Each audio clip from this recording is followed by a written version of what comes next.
I'm very pleased that you can join us this morning to discuss a very critical topic. I think, as the previous speakers pointed out, the issue of agribusiness development, private sector development is very critical, becoming increasingly important in terms of agricultural development.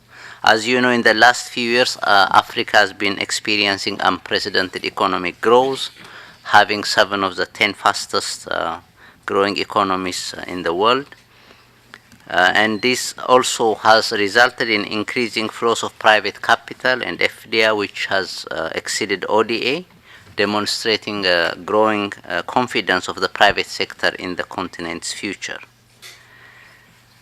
Fast-growing African cities and emerging middle class also provide a huge opportunity for the agricultural sector, not only in terms of staples, but also for dairy, meat, and fish. As people's incomes grow, they're demanding more high-quality food.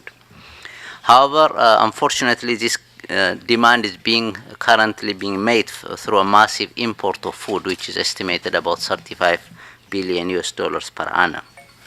So what Africa really faces at the moment is a challenge to transform the agricultural sector from a largely subsistence poverty trap to a vibrant, highly productive and profitable sector that will be an engine for inclusive and sustainable growth. So to be able to do this, the sector, I think we all agree, that needs supportive enabling policies, improved technological inputs, and also access to markets and finance. And in all this, the role of the private sector is very critical. According to the World Bank, Africa's farmer and agribusiness could create a $1 trillion market by 2030 if we could have access to capital, electricity, better technology, irrigated land to grow high-quality products. So the bank also calls to governments to work side by side with agribusiness to link farmers with consumers in an increasingly urbanized Africa. So at the moment, Africa's agribusiness generally is lagging behind those in the other continents. Again, as I say, this can be reversed through good policies, sustained public-private investment, and strong partnerships with appropriate legal framework. And I think, as Madam Bryant already said, the policy support at the highest level is really demonstrated through the Malabo Declaration, with a recommitment to the CADEP framework, very clear targets in terms of supporting private sector development as well as employment creation for the youth, and a number of other very critical areas. So I think we have the policy support at the highest level. We also have at the national level through the implementation of the CADEP compacts at the national level. So policy environment, of course, in terms of intentions, we have it already in place. But again, the challenge is how to turn those policies into actual practice. So in all this, the whole concept of transformative partnership is very critical, bringing together the public and private sectors and working side by side to transform the agricultural sector. So CTA has been increasing, as Isolina said, our focus on a number of areas in terms of supporting the regional policy processes, in terms of helping to develop inclusive value chains in priority areas, those priorities that have been identified by the regional processes in each of the ACP regions where we work in Africa, through, for example, in West Africa, ECOWAS, and other regions as well. So we have been trying to support those policy processes and also to develop a number of activities to facilitate multi-stakeholder engagement in the policy process. And I'm very pleased today to see that many of our partners are here. We work very closely with the regional farmers organizations on a very regular basis. I'm happy to see Theodore Jagger, who is the chair of the Southern African Farmers Union, and also he's, I think, the vice chair of the Pan-African Farmers Union as well. So we have several members from there. We have also a number of people from the private sector. This year we had a major conference on revolutionizing finance for agriculture with AFRACA, which is the African Association for Rural and Agricultural Finance. The Secretary General is here, Salem Gashwa, somewhere in the room. So we have a number of key partners here that are really active in the private sector and also in the public sector. So we are very pleased to work with them, and we will continue intensifying our partnerships, supporting the private sector engagement, which is also a key strategy has been developed between the ACP and the EU on the private sector development, and we hope that we can contribute to the agribusiness part of that private sector development. So our focus is again to try and bring lessons together to see how those lessons can be upscaled and shared widely, and also to provide the forum so that the private sector can come together with representatives of smallholder farmers, with government officials and so on, to develop a way forward so that these groups can come together. So I hope this discussion this morning will come up with some really concrete ideas that we can move forward, and I hope you will be able to network and share experiences.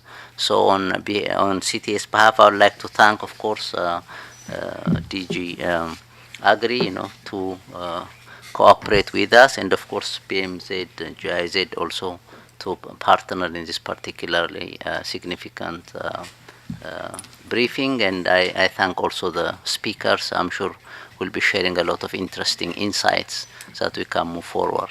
So thank you very much, and I wish you an interesting and useful morning. Thank you.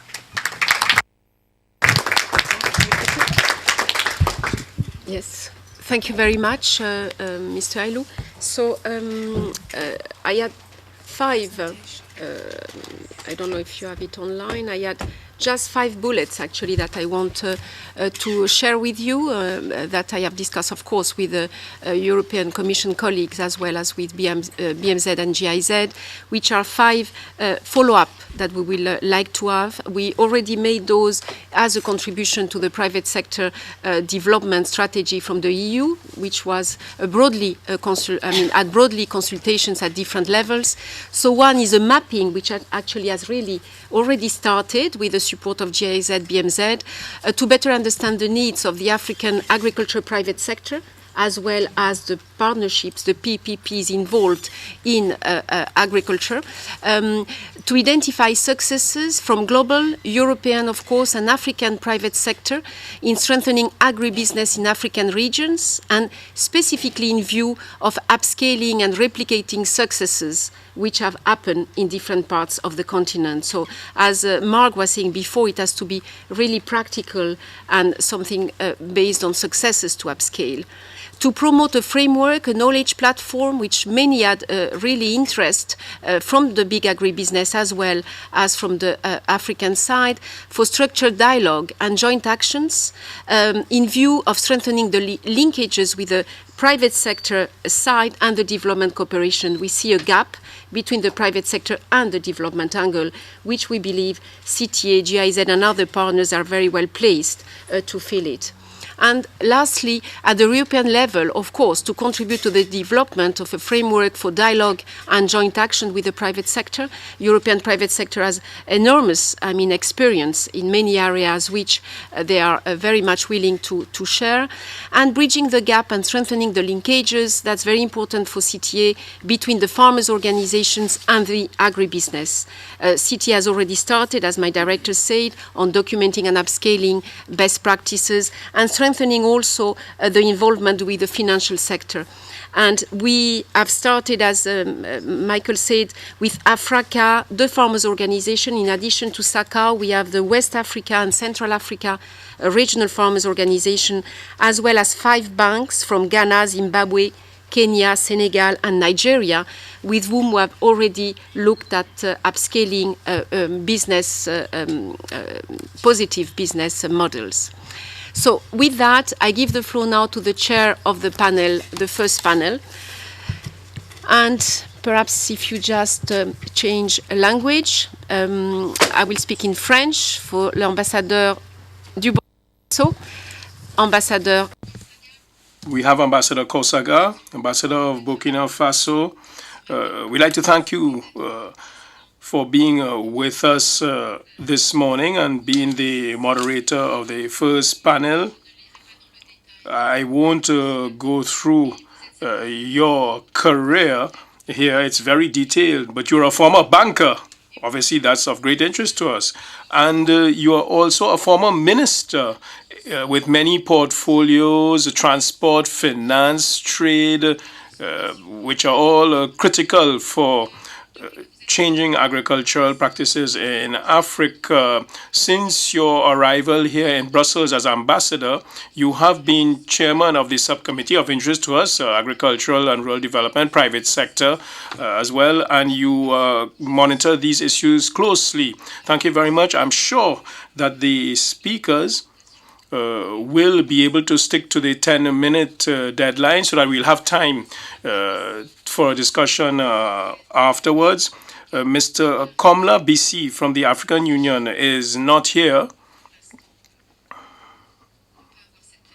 so we may not have that presentation. So I hand the floor over to you, Ambassador. Thank you. Merci bien, Madame Boto. Thank you very much, Ms. Boto.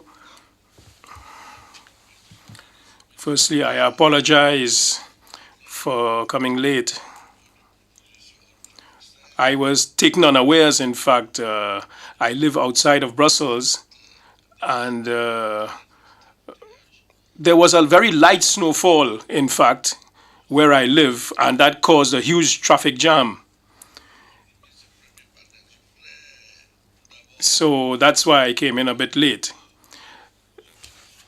Let me go along with Ms. Boto in congratulating the director of the CTA on his new term of office. This was agreed on in the Joint Council of Ministers in Nairobi. I even sent him a congratulatory letter and expressed our satisfaction at the work he has done. The first panel will be dealing with agribusiness and PPPs in Africa. It's a very important subject which will help us in the course of the year to take a fresh look at agriculture and also to emphasize the fight against poverty. The industry which has the poorest people in Africa is the agricultural sector. So if we tackle this issue effectively, we will help to combat poverty in Africa.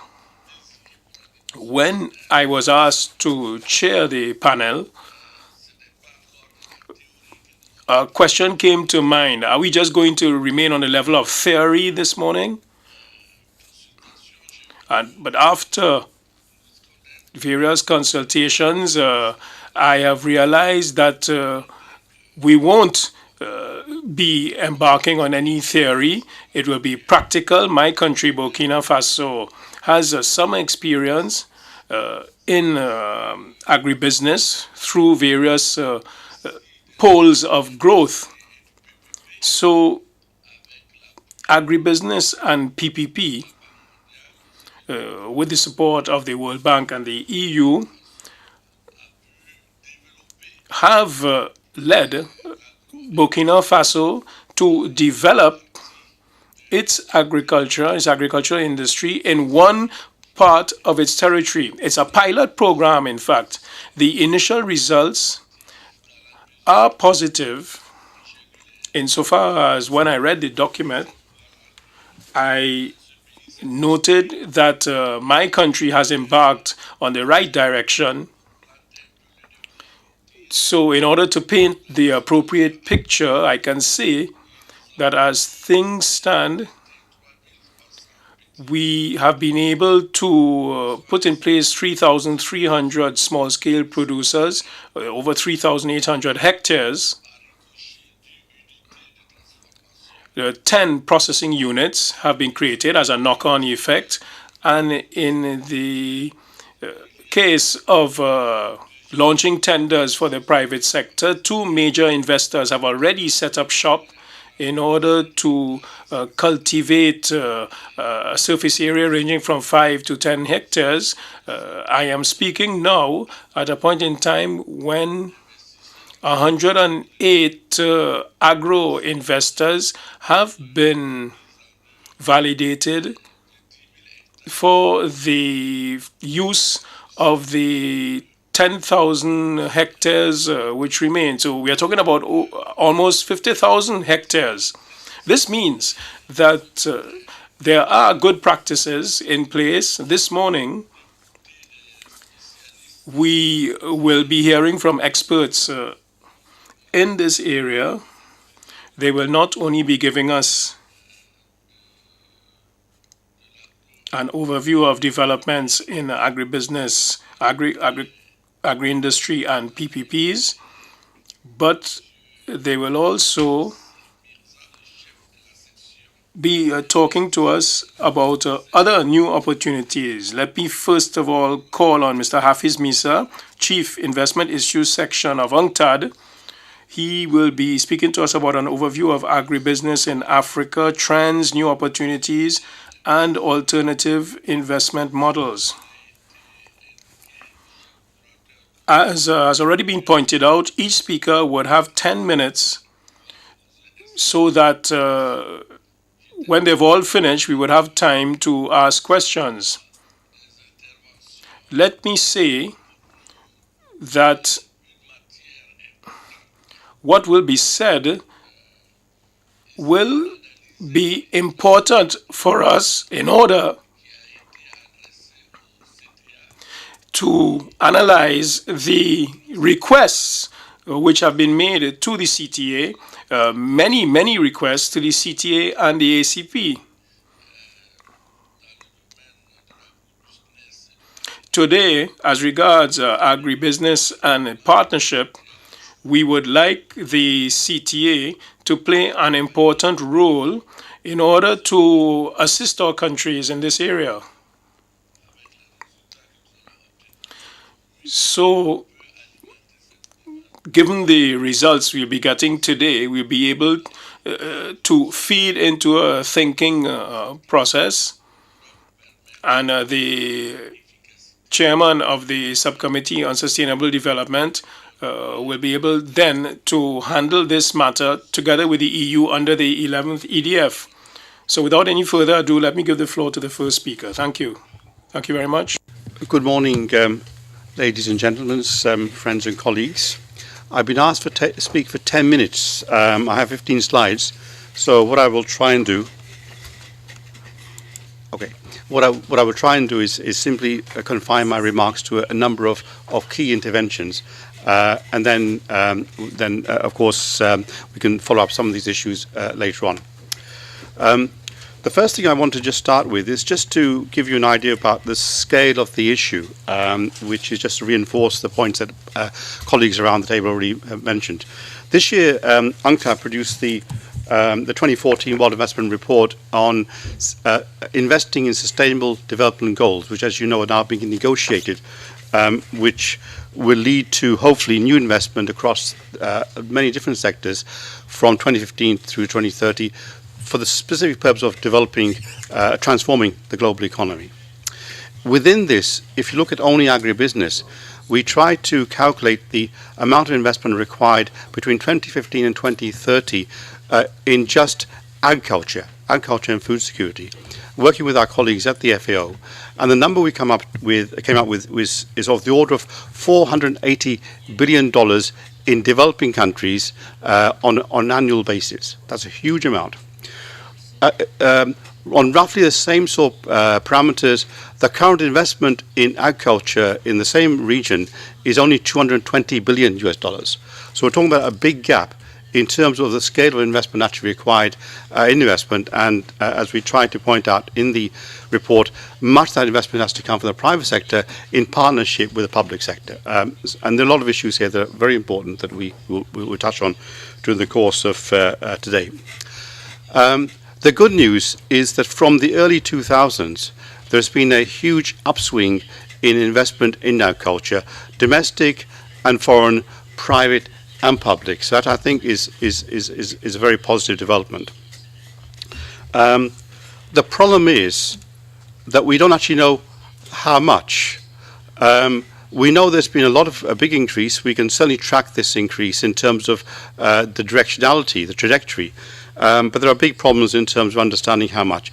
In my in the abstract, you will see on the website, I go into some of the details about why it's difficult, both in terms of the previous record of the degree to which governments actually tracked the level of investment in agriculture, and also in terms of things like the definition of investment. But I won't try and deal with that today. Just to say, there's been quite a big increase over the last few years.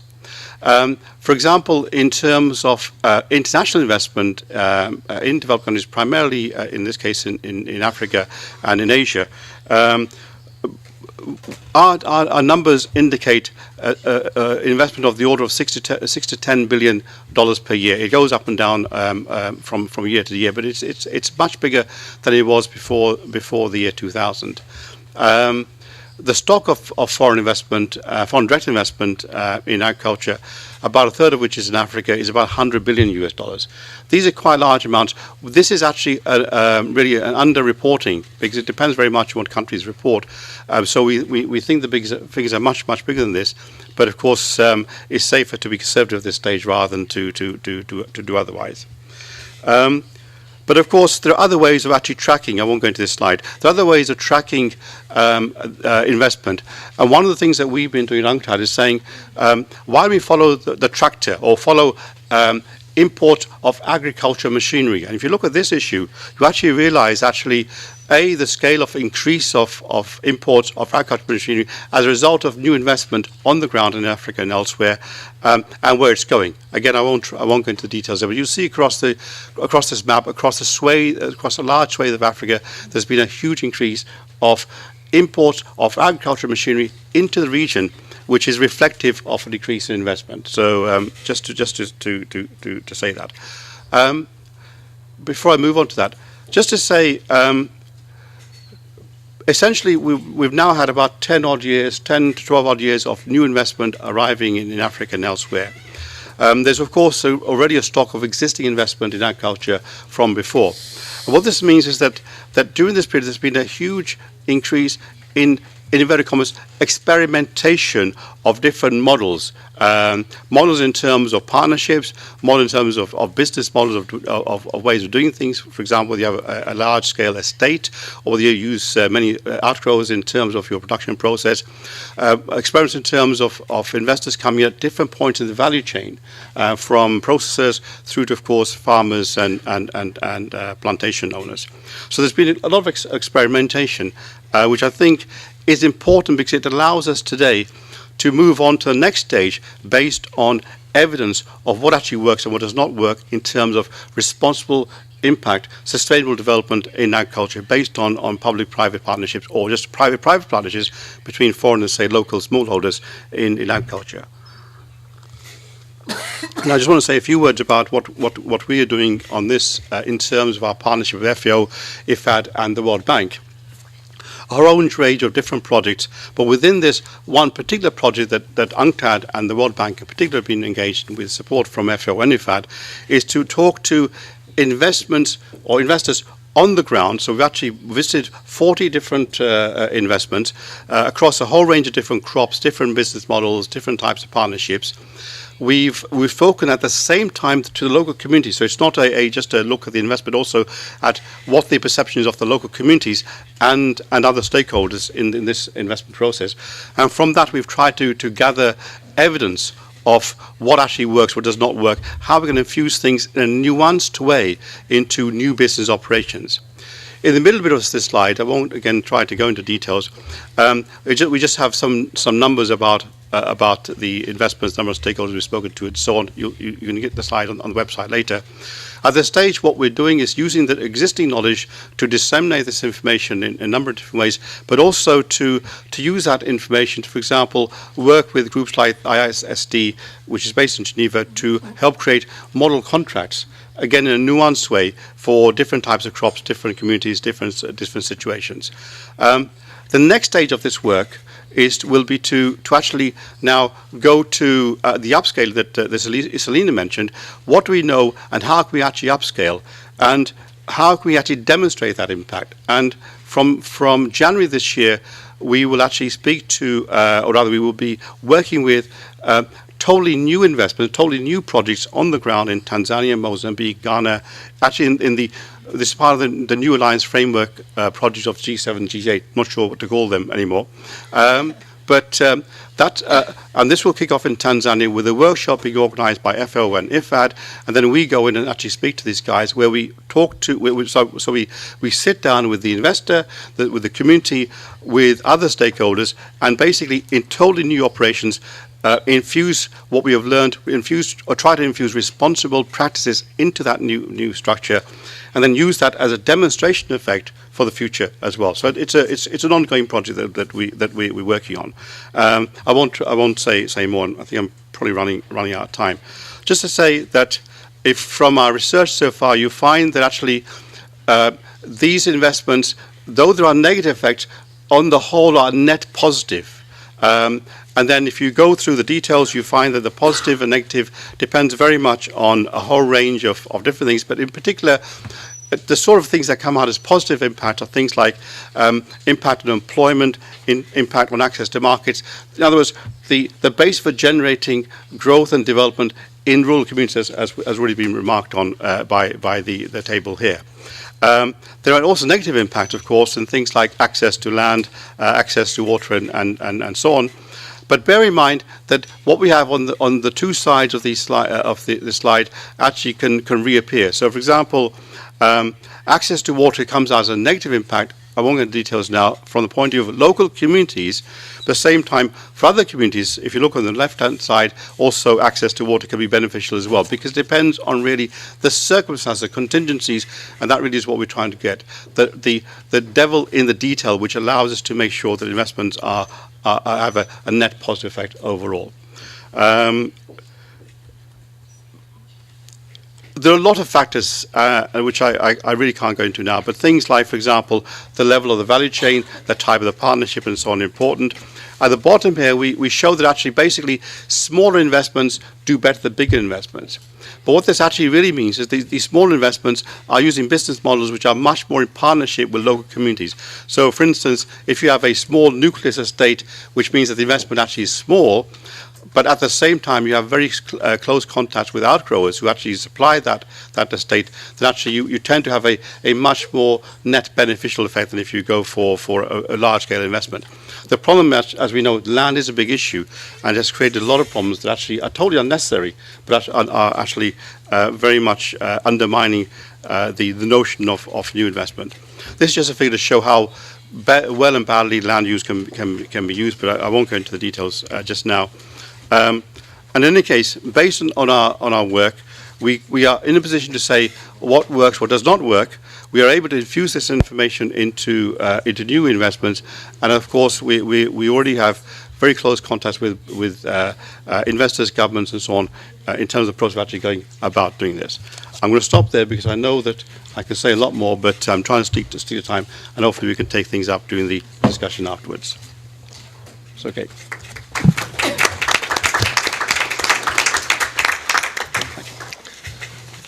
Merci bien.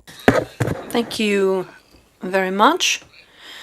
You kept to your time, the 10 minutes. Thank you very much. And your presentation was very clear. And I'm sure that it's going to inspire some questions. Now we're going to move on to the mode of cooperation between the EU and the private sector. We're going to have a general overview of that presented by Mr. Wilhelm Elfring. And I'm going to give him the floor. It's a subject on which he's something of an expert. And you will also have 10 minutes for your presentation. Go ahead, please.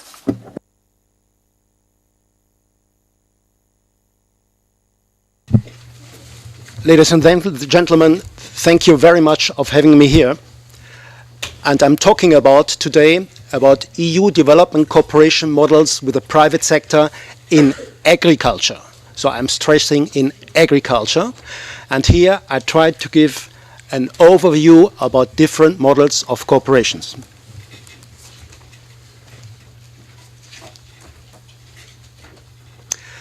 I will do it in 5 chapters. I'll give you a short background about PSDA, what's all about this.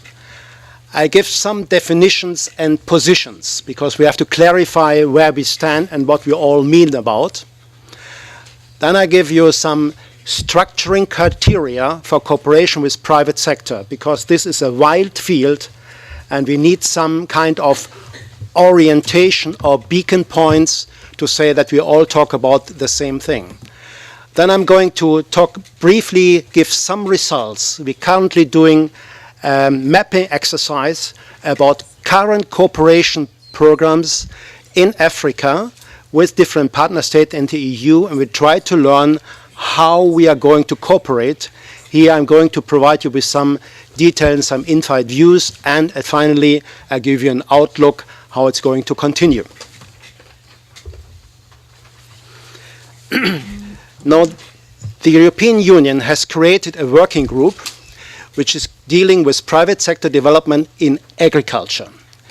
This comes on top of above the working group which works on private cooperation with the private sector.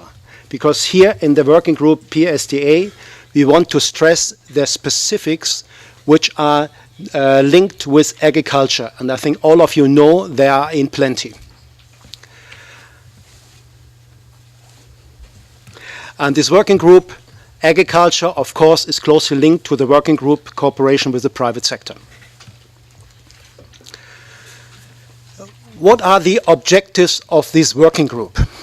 There are basically 3 objectives in this working group. First, we want to generate transparency in how and where the European Union and the EU member states cooperate with the private sector in agriculture in Africa.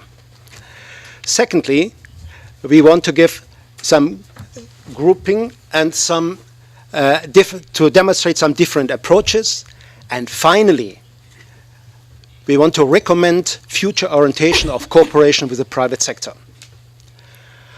So what I'm talking here about today is only step A and B, because this is work in progress, and we are just about in the middle of the mapping exercise. We are about to digest how the cooperation is going on, and the next steps will be to make recommendations how the future cooperation in agriculture should look like. Now, when we talk about agricultural sector, and this is just for our task, we are talking about natural resources, we talk about nutrition linked to agriculture, and thirdly, we talk about non-agricultural aspects of rural development. This is broadly the understanding as well and the mandate of the European Union. So we have to be clear, it's not only purely primary agriculture. And within agriculture, again, we have 3 dimensions to observe. I think we have to be very clear on it. We have agriculture as a commercial business, which is important. We have agriculture linked to a social component. That's the aspect of creation of employment.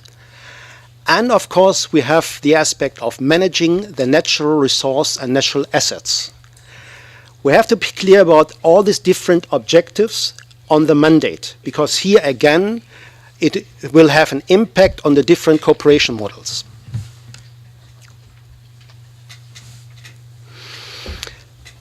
And I continue with some definitions. When we talk about private sector corporations models in agriculture, and here again, I'd like you to take you on my definition. I don't want to argue that primary agriculture is private sector. Here we say we need three parties to be involved. One is an EU or EU member state. Second is a private sector, being it European, international, or local. And thirdly, we have the farming community in partner states or the target population. So that is our understanding when we talk about we need a cooperation models with these three units. Private sector in this context means all commercial enterprises outside the primary agriculture. Of course, I know agriculture is private, but here again, just for the definition, we need this as a private sector and local, national, regional, and global level based in Europe or outside. So all our cooperation models is not necessarily based on the assumption it needs to come from Europe. Now, if we talk about cooperation with the private sector in agriculture, we suggested 7 structuring criteria. 7 structuring criteria. Number 1 is the mode of delivery. How does the support, either from EU or the member countries, come to the final target group in these cooperation models? Number 2 is, on this cooperation model, we have different perspectives. We have the perspective looking from the donor side. That would be our criteria number 2. We have the perspective from the business side. What does the business want to do with this cooperation? Then, of course, and it has been mentioned already, we have the more holistic approach. We have entire value chains and say, how does the cooperation has an impact or an effect on the value chain? Similar is we talk about how is this cooperation dealing with the issue of financing value chains. And of course, which is very hotly disputed and discussed today, is how does this cooperation model deal with the issue of inclusion of rural poor? And finally, as well, we have the criteria, how is this cooperation model dealing with the issue of impact orientation on rural households? Because again, these can have different dimensions. So with these 7 criteria, we made a stock taking of current programs the European Union and the member states are currently implementing in Africa. And mind you, we have maybe, say, 15 member states who are actively involved in cooperation models in Africa in agriculture. 50 member states, plus the European Union. And again, to make it more complicated, in each country, there are different sources of support. I think we have a critical candidate, for example, in Germany, we counted it. We have at least 5 different ministries who deal with the issue of cooperation with the private sector in agriculture in Africa. So if you sit on the receiving side, you will clearly say, you're making things so complicated.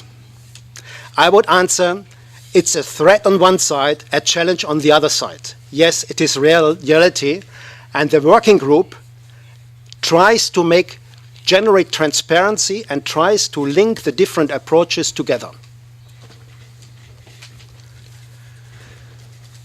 Now coming to the first criteria, we have the mode of delivery. And here I think this counts as well for general programs. We have technical support, we have financial support, and the technical support can go directly or indirectly. Here, it would be criteria number 2. It's difficult to read, but I want to point out is the increasing levels on investment and financial commitments between donor on one side and company on the other side. So you have very loose memorandum of understanding between private sectors and donors, and at the right side, you have the private sector completely taking over their role as sole implementer of technical assistance. This would be criteria number 3. This is the perspective of the private sector. The private sector, again, has different interests. There are different platforms, for example. It's Grow Africa initiatives. You have very loose cooperation platforms. You have loose cooperation, for example, in harmonizing standards. But as well, on the other side, you have new business concept targeting as the base of the pyramid, where companies intensively only focusing on rural poor. This is a sketch where we try to allocate programs to value chains, to value chain developments. On the left side for inputs, you have this machinery example, but you can allocate different programs who enter the value chains at different points. And here are a selected list of country examples. They are randomly chosen. They have no priority to it. So it's just to enlighten the findings. The same comes to financing. Here again, it shows different entry points of different programs into the value chains. Where does it start? Where does it enter? Where does the program enter the value chain? Here again, this topic of inclusiveness. Some programs, for example, on commercial agriculture, they are necessary. But one should not overburden them with inclusiveness of small poor farmers. There are programs per se which are necessary, and this is the model we wanted to show. Some programs are purely focusing on commercial agriculture, which is required in Africa, and some of programs are purely targeting at rural poor, for example, on nutrition programs. Here, for example, the GAIN program is purely focusing on nutrition aspects. This is, again, on the impact on rural households. Here again, we focus on 3 dimensions. I'm almost through. 3 dimensions. We have the social impact, we have environmental impact on households, and we have economic impact on households. Here again, we try to allocate programs to the different impact levels. Last words. PSDA working group is work in progress. It appears that programs get more complex with a rising number of partners and different contributions. It requires a reduction in complexity about objectives, reduction of complexity, and clear impact orientation. With the growth of economy, more non-traditional cooperation partners of the private sector emerge. You will find in the list there are a number of non-agricultural companies being involved. The most known is the telecoms, but we have as well the software companies like SAP, who are very active. And for example, UK8 together with Sweden have a very interesting program on telecoms, who are making ground services for rural poor. But at the same time, there are programs, again, UK with Sweden, on practitioner hub for rural development. Here again, a lot of agriculture programs are hidden under non-agricultural topic. Finally, I want to point out that cooperation with the private sector receives fundamental criticism from a wide range of NGOs. We have to be aware of it. But at the same time, we have already good examples how to liaise and work with NGOs. Topic on social standards. Here already we have highly involvement of private companies and NGOs sharing the same target and objectives. Finally, I would say work in progress. The PSDA will continue working on it and making recommendations about simplifying and straightening the cooperation models. Thank you very much. Merci bien. Thank you, Mr. Elfring. And we have about 3 more minutes.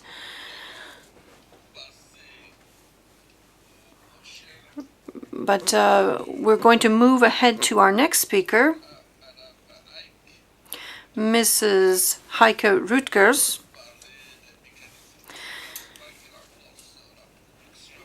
She's going to talk about main financing mechanisms which strengthen local and regional production and trade.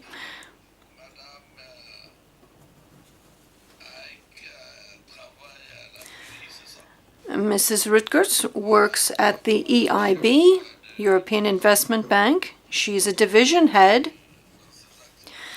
And I see that previously she worked in banking. She worked in West Africa, in the Operational Department for Lending outside the EU, also in Northern Africa and Indian Ocean regions. She's also been a consultant for SME promotion and entrepreneurial training at Luso Consult in Germany. And now she's going to share some of her expertise with us. The floor is yours, Mrs. Rutgers. Thank you very much, Your Excellency. Well, as a banker, traditionally, yes, I'm supposed to talk about finance. I'm supposed to talk about figures.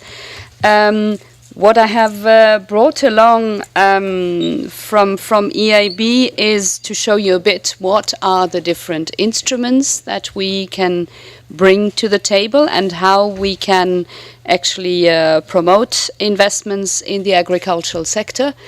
And how we have also recently looked into the sector to be able to be more active and also to team up with other partners.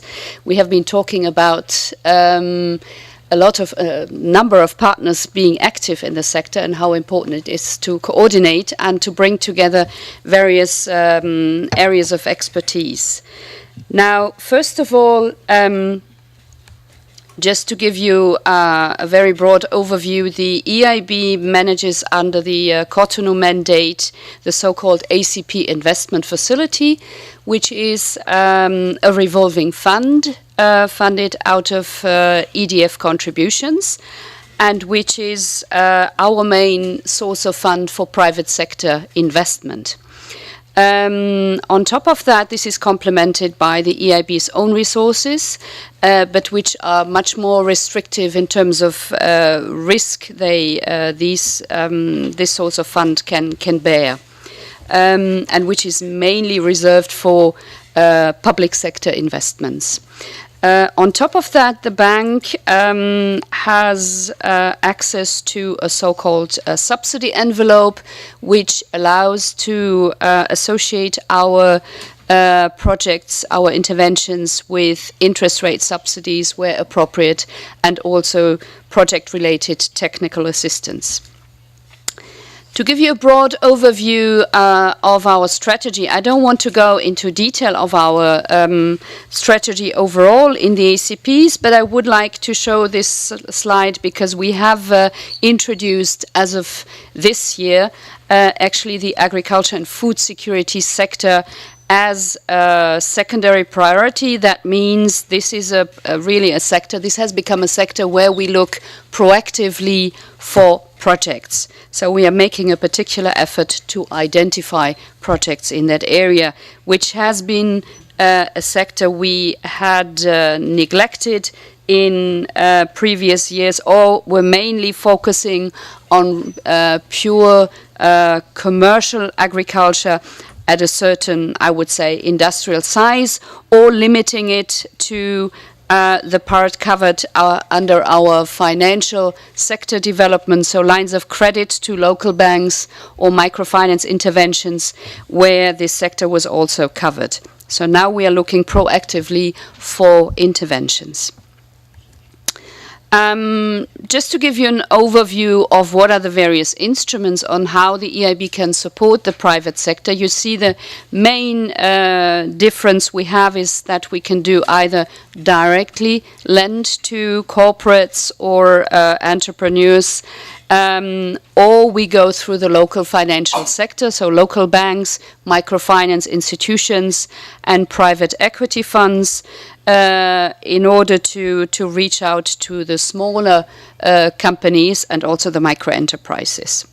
And that's where you find, for the time being, I would say, if you look into our portfolio, the main interventions we did in past years in the agricultural sector. Instruments we use, as I mentioned earlier, is technical assistance, either to prepare projects or to help implementing them. We can offer project finance, guarantees, so I think risk-sharing mechanisms are also very important, talking about the agricultural sector, which is perceived as a very risky business, and also PPPs, as it was mentioned earlier, also going into agricultural value chains. I think the topic of PPPs becomes very relevant. I would like to show you now a number of examples we have been financing in the past and give you an outlook of what we want to do in the future, because we want to go a step further to promote this sector as we consider it of utmost importance. The first project I have brought along is a project we have been doing in order to accompany the sugar industry reform in Mauritius. As you may recall, Mauritius was the country mainly relying on the sugar protocol, and together with the European Commission, we as EIB committed to accompany that process with appropriate restructuring the sector and providing compensating measures. This project has actually made a major change for the sugar sector in Mauritius, because for the first time sugar is refined in Mauritius, so we increased the local value added to basically an end product, which is then exported to the European Union with a long-term offtake agreement by Südzucker, who is, I think, the major player with regard to sugar in Europe. And that was quite an achievement, we consider, because it's the first time that sugar was imported not as raw sugar but as refined sugar to the European Union. These refineries are now up and running. They, as you know, the sugar industry also provides a major contribution to renewable energy production.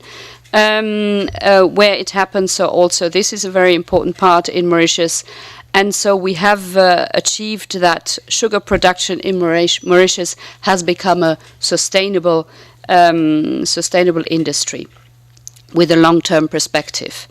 In order to finance, because as you can imagine, reforming the sugar production and reducing actually the total production made in place, these loans were associated with an interest rate subsidy out of our subsidy envelope, so to accompany the social measures of the sugar industry reform.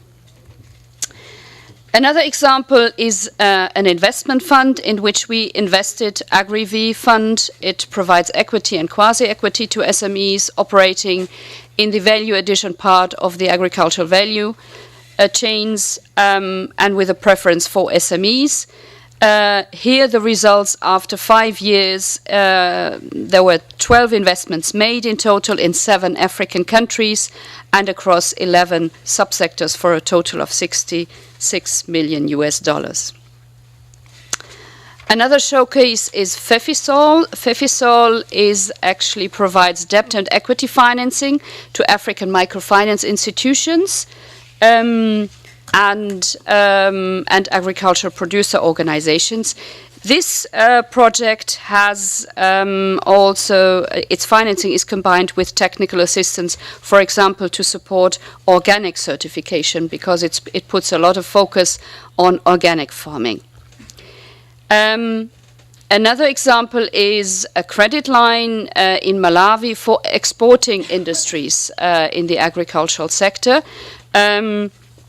whereby the tenor we provide by this line of credit is 2 to 3 times higher of what they normally have. And also I think this is an important contribution to look into long-term finance for the agricultural sector. Now, just an outlook in order to conclude.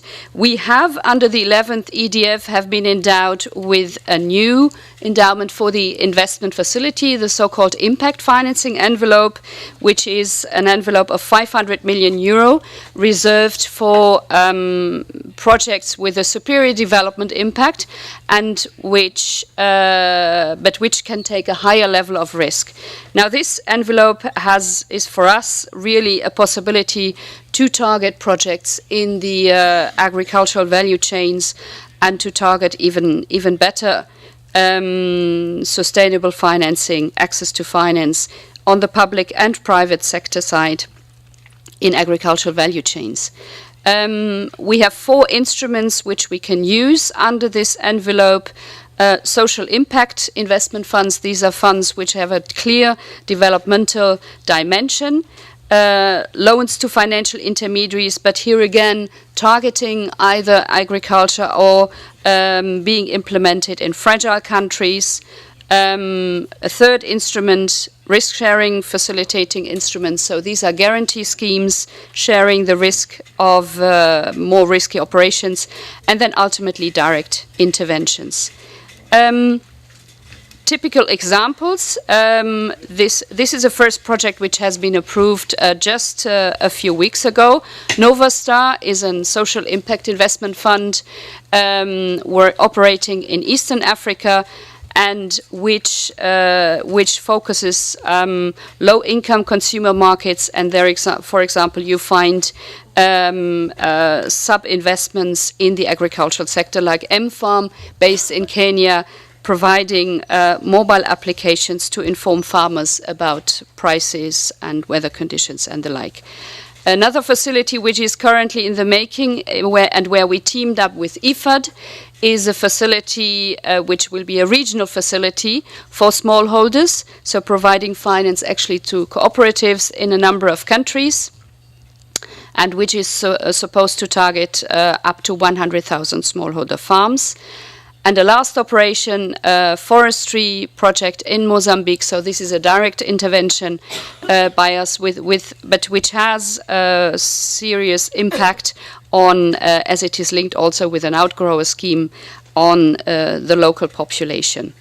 And to conclude, we are currently in the process of finalizing a screening we did together with GIZ on agricultural value chains in 10 African countries, and on which we intend to select a few value chains where we really want to fill financing investment gaps all along the value chain. Thank you very much. Merci bien, madame. Nous allons passer à notre... Fine. We now go on to our last speaker, who will be speaking to us about the enhanced role for producer industries in agro-industries and the PPPs. This is Mr. Theo de Jager, who has a doctorate from the University of Pretoria and has almost 20 years experience in organized agriculture. Mr. Theo de Jager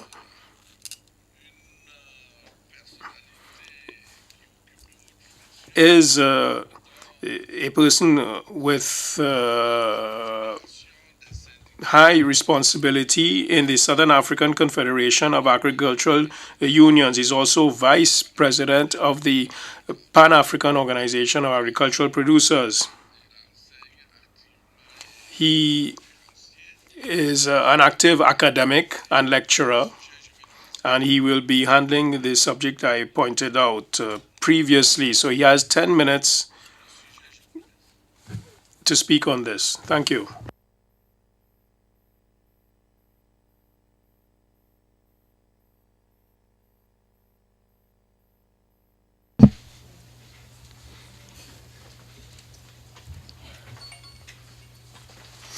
Thank you, Jay. I will speak on the increased role of farmers' organizations in agribusiness and public-private partnerships. We must acknowledge that what we are trying to set up in agriculture in South Africa, in Southern Africa, or Africa south of the Sahara, happens against a certain state of the industry. Farmers in Africa are the most underdeveloped and poorest people in the world. My predecessor in Sakau, Mr. Felix Jumbe, who's just been elected chairman of Actesa, he's a member of parliament in Malawi. He recently said that Africa is not a poor continent. To the contrary, it's a very rich continent with very poor people. Now that needs to change. As farmers, we are committed to change that. We need a continental pact between farmers, governments, and business investors to create a profitable and sustainable agricultural sector in Africa. And that can only be done in a public-private partnership, in which farmers must produce, business must create value chains, and governments must create infrastructure and an enabling environment. We must cook it up in a very well-known device in Africa. And you take off any one of those three legs, the thing will fall over. The environment which we must create is where government take responsibility for rural development and trade and investment policies. Business takes responsibility for financing, investments, inputs, and downstream in the value chain, the marketing, processing, and distribution up to retail, while farmers do the primary production of quality food, fiber, and fuel at affordable prices. These together will create a thriving and competitive, sustainable agricultural sector as a cornerstone of the NEPAD dream. But from the external environment, we are delivered to market forces, climate realities, especially in a very fastly changing climatic environment, politics on the continent, and economics. What farmers' organizations can do, what we can bring to the table, is organizing farmers, setting up of cooperatives on the business side of farming, and enhance good production practices. I was recently at a conference in Burundi where the president of Tanzania also attended. And after my paper, somebody made the remark that as farmers, we make it sound as if cooperatives are magic wands to solve all the problems of small-scale farming. And before I could respond, President Kukwete was on his feet and he said, you know what, I'm a farmer myself, and I can testify that cooperatives are magic wands. It creates scale, it pools in resources, and it makes it so much easier to kickstart value chains. Also, we can create the vital stream of information which is necessary to let value chains flow. You see, as money flows downstream in a value chain, it starts with the financier, the banks, the agribusinesses, paying for the inputs, taking it to the farms, to the aggregation, to the farming, and from there, from the farm gate to the processor, to the transport, the distribution, through the retail up to the consumer's plate. You need information to flow upstream, to enable the financiers to evaluate risk, to see where the gaps are, and to make available the necessary finances again. Now, only farmers' organizations can let that stream of information flow. What we cannot do in farmers' organizations, we cannot create infrastructure, the roads, the communications. We cannot create investment and trade policies. We can only try to influence it. We cannot do the value chain investments which are now necessary. We would love to be part of it, but we simply do not have the resources to put it in place ourselves. We cannot remove investment and trade barriers. But we know as farmers that the real profits in our game is in the value chain, both upstream and downstream. In this regard, we have seen in South Africa that for every rand which we can make on a farm, there's 25 rand to be made elsewhere in the value chain. For every job we can create on a farm, there are 17 more jobs elsewhere in the value chain. Farmers' organizations must ensure farmer involvement in these chains. We want a stake. We want to be part of the broader economy of agriculture. It's very important that farmers be able to accompany their produce from the farm gate closer to the consumer's plate. Farmers' organization must create the benefits of scale. Our profitability is very much linked to the economy of scale. All over the world, large farmers are growing bigger, smaller farmers are dropping out of the industry, unless you subsidize small scale. And on our continent, it is not done. So we must create scale. One way of creating scale is through collective action, through cooperatives. We must tap into the latest knowledge and technologies. Fortunately, there are a number of partners who are really doing a lot lately to assist us to get access to knowledge management tools and technologies. Rural Africa has leapfrogged from the drum to the smartphone in 20 years without moving through the landline. Can you imagine if we can do the same leapfrogging in agricultural technology? From the hand hoe, which is the most common tool in agriculture today in Africa, to the latest technology, the laptop GPS-driven machines and precision farming. And then, of course, as I said, it's very important that the farmer accompany his product as far as possible downstream. Linkages to our markets. The positioning of farmers' organizations. You as partners of farmers' organization must have peace of mind that we are the legitimate representatives of the interests and the aspirations of farmers. Reliable, accountable, and responsible. Our strategy is to engage these partners, government and business, from a platform defined by excellent governance. In Sakau, we have spent hundreds of thousands on governance training.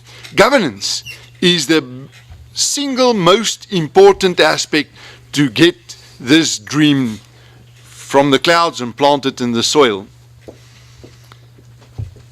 We are not going to wait for them to come to us. We've decided to go and hunt them down. We are driven by this dream that in 20 years from now, we will have eradicated hunger and poverty in Africa through agricultural development and modernization. Only in a PPP will we be able to pull ourselves from the mud by our shoelaces. In Sakau, we've had a president's meeting 3 weeks ago in Pretoria, and the presidents of 17 agricultural organizations shook hands, and we made an appointment. We said that in 2034, we want to meet at the same place, look each other in the eye again, and measure the impact we have made towards this.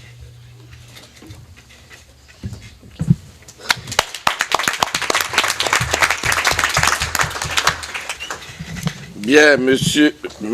Fine. Thank you, Mr. Diego. Let me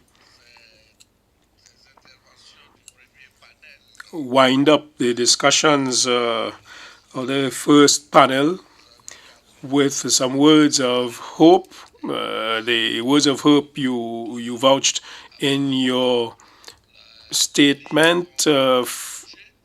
We hope that from Maputo to Malabo, things will move since the major declaration of Malabo, the 10% which is supposed to be allocated to agriculture, has not been allocated. Heads of state renewed the concept, the idea in Malabo, and with this political will on the part of all the heads of state, we held the view that before 2034 we would have eliminated poverty. So if we want to be in sync with our programming, we did start a bit late, but let me open the floor so that those of you who want to ask questions of all the panelists can do so before our coffee break. So perhaps I can ask Ms. Boto to take down the list of speakers. The floor is open. Please raise your plaque high if you want to ask a question or make a comment, and Ms. Boto will note it.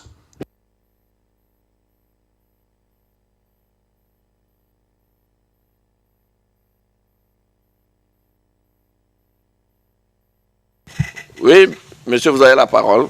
Yes, you have the floor.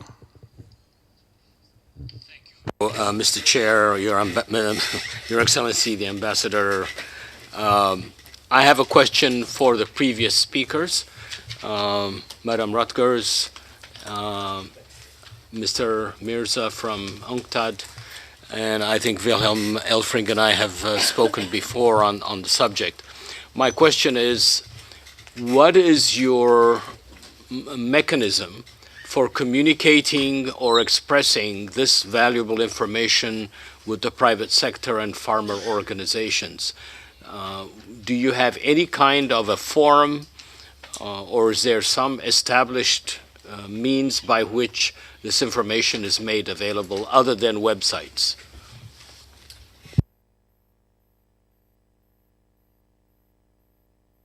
Y a-t-il any other questions?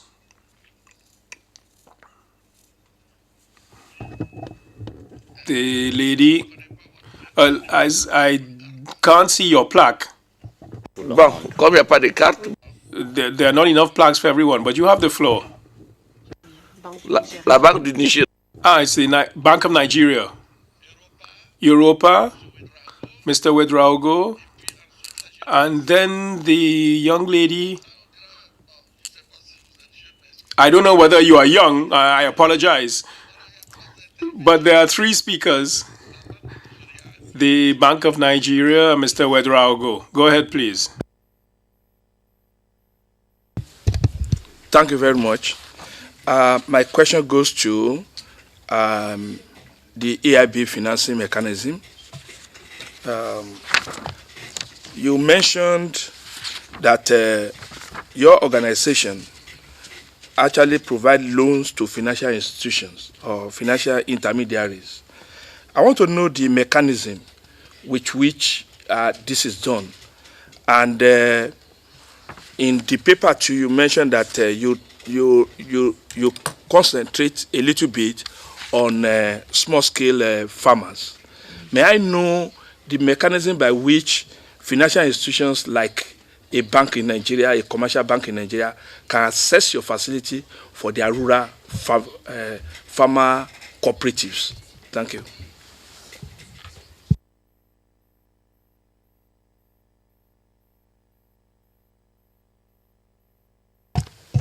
Merci beaucoup, Président. Thank you very much, Mr. Chairman. My name is Mr. Wedrogo. I work for Europa, which is the network of agricultural farmers and producers in West Africa.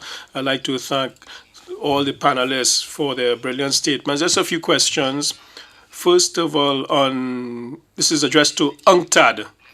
Now, we agree there's a problem as regards tracing the investments. He outlined the reasons, but we think that there's a coordinating problem here. The question is, how can UNCTAD help states in order to ensure coordination in terms of investment? The gentleman didn't have the time to outline the lessons learned. I think that was the substance of his statement. Maybe he can give some more detail on the lessons and link it to the investments.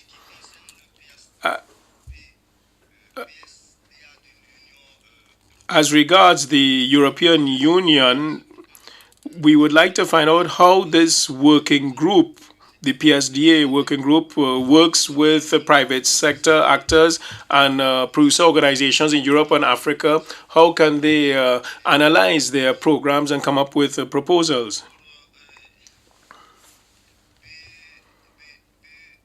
As regards the EIB, information on the African programs, what are the mechanisms involved, and what is the level of coordination with other institutions, Africa, which works on support? How does EIB coordinate its activities with existing networks in Africa in order to support agriculture? Thank you. L'ONG, Madame. The NGO, the lady. ActionAid. ActionAid. Thank you very much. And to the chair on the question of whether I'm young, I'm certainly young at heart. So thank you very much. So just a quick comment on, first to say that thank you for really excellent presentations, very information rich and very useful. Just to comment on the UNCTAD presentation and the report, I would say we really welcome this report, and particularly the last slide summarising some of the lessons learned, because I think the conclusion that we draw from this is that we need to move towards a more honest approach in all of this, about taking the good for the bad. The good examples that need to be scaled up, but also the bad examples from which we need to learn and which we are not at the moment. So we would really encourage CTA to organise an event that looks at scaling up the good, but also acknowledging the learnings from the not so good. There are far too many assumptions circulating about how this could benefit smallholder farmers and trigger an end to poverty. But you don't have to read the latest book from Thomas Piketty to know that the trickle down is simply not working, and this is something we really have to take very seriously. In terms of ActionAid, we're about to launch a report in the coming weeks, which is looking specifically at the new alliance and potential impacts on smallholder farmers, with serious questions around the benefits to smallholder farmers of, in particular, outgrower schemes and their ability to access those schemes because of the size of the loans they will be required to take out, which makes it absolutely impossible for them to engage. So let's look at these examples too. Finally, two very quick questions. First, to the European Investment Bank speaker. Could you tell us a little bit about, for example, the Mauritius sugar case? What social and environmental impact studies have you done, in particular linking back to the UNCTAD study that talks about impacts on land particularly, but also on local food security impacts of large sugar plantations where there have been many cases of issues of social and environmental impacts, and questions around the biofuels policy at EU level, which has led the European Commission to call for a reduction in our renewable energy target around biofuels. And finally, a question to anyone who should wish to answer it. I haven't heard the word agroecology at all this morning. And I just wonder, given the wealth of studies out there showing that agroecology has the potential to tackle both the sustainability side of the graph and the inequality, poverty side of the graph, where does this fit for you? Thank you. Je voudrais passer la parole. Let me now give the floor to Propac.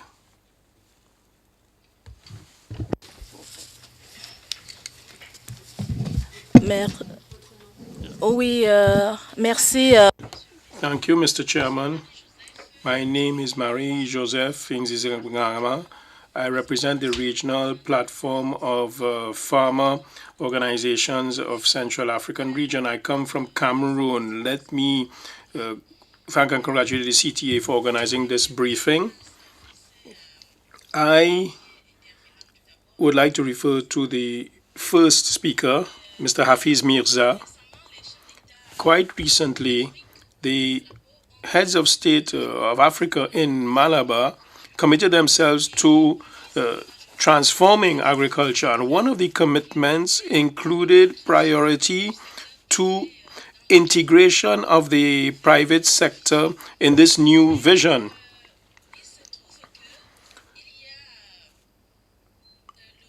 But how can we integrate the private sector or give a responsibility to the private sector in terms of transforming agriculture? It is important for there to be a framework which would include all the stakeholders in the private sector, producer organizations, and the civil society, in order to engage in information sharing and sharing of experience. There is a deficit between the smallholders and the private sector. There's a gap, a deficit. So we need to think about a model, a framework which would bring on board all the stakeholders in the value chain in order to transform this agriculture which the EU through its governments is promoting, which the African Union, sorry, through its governments is promoting. Thank you, madam. You are quite right. Let me give you an example. In Burkina Faso, when we asked the private sector to come on board in terms of agriculture, the state had begun by saying that we'll give you 5 hectares, 10 hectares. Private sector protested, saying that was too little, because they had 1,000 square meters in town, and they were confused as regards a hectare. When we showed them the size of a hectare, then they realized that they were wrong. Now, Mr. Kamara has asked to come in. Je sais pas si je parle. I don't know whether I should speak in French or in English. There seems to be a predominance of English here, so I'll do it in English. Okay. I'm Yusuf Kamara, Senior Program Coordinator, CTA. I always do this. I have to congratulate Tisolina, my colleague. This is a fantastic gathering, and we are learning a lot. Right now at CTA, we are developing regional business plan. As you know, CTA covers the ACP, Africa, Caribbean, Pacific. And this is our new orientation. And I have 2 questions. One for the PSDA. The question relates to, in a way, to the ownership of any process.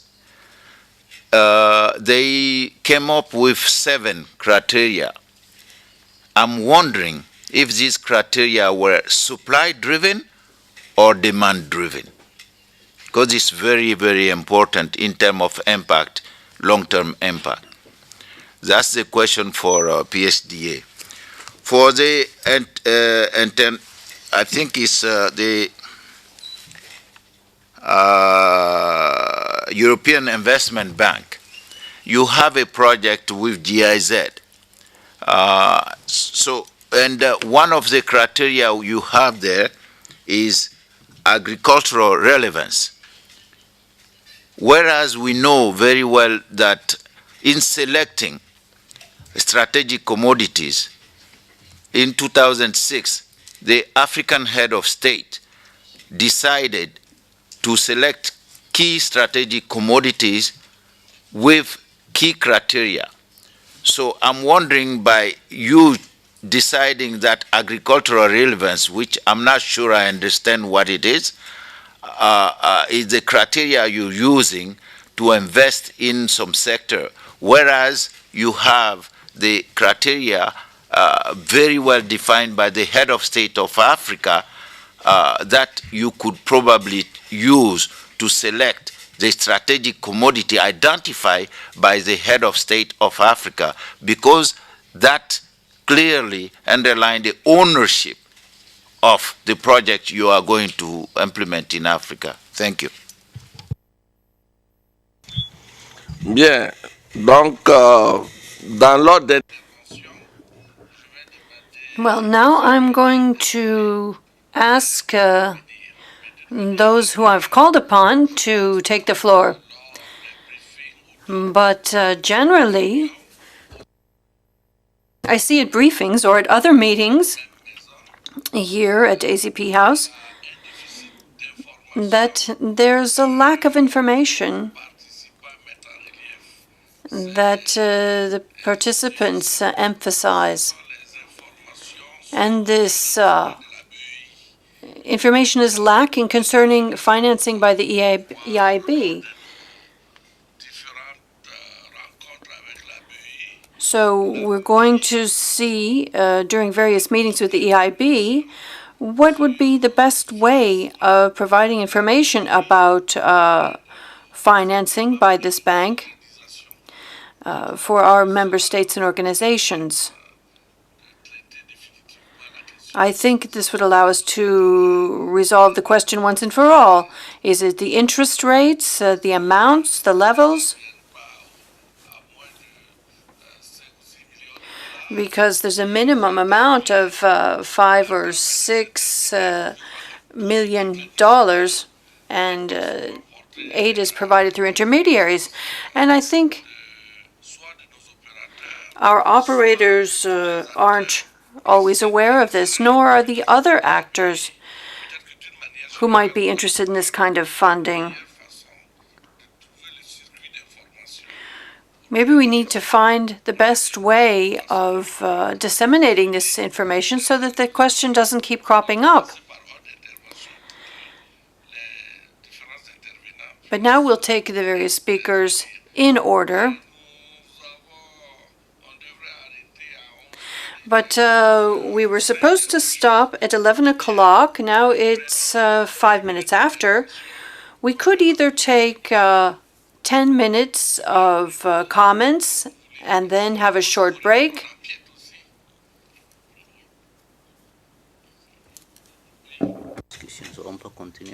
D'accord, voilà, un quart d'heure pour... So we can take 15 minutes to answer all the questions. But now we'll have a break. It will be short, just enough time to fetch a coffee. It's very important to have the coffee so we can stay awake for the second half. And now I'll give the floor to Mr. Assis. Okay, thank you very much. In the interest of time, I'll try and be very fast. First of all, the question from Mr. Gad about the mechanisms. The answer is a lot. We try and do our best through different routes. On the private sector front, there are a number of international conferences by the private sector in agriculture, and we try to make sure that we or the World Bank or FAO are actually represented at that to disseminate this information.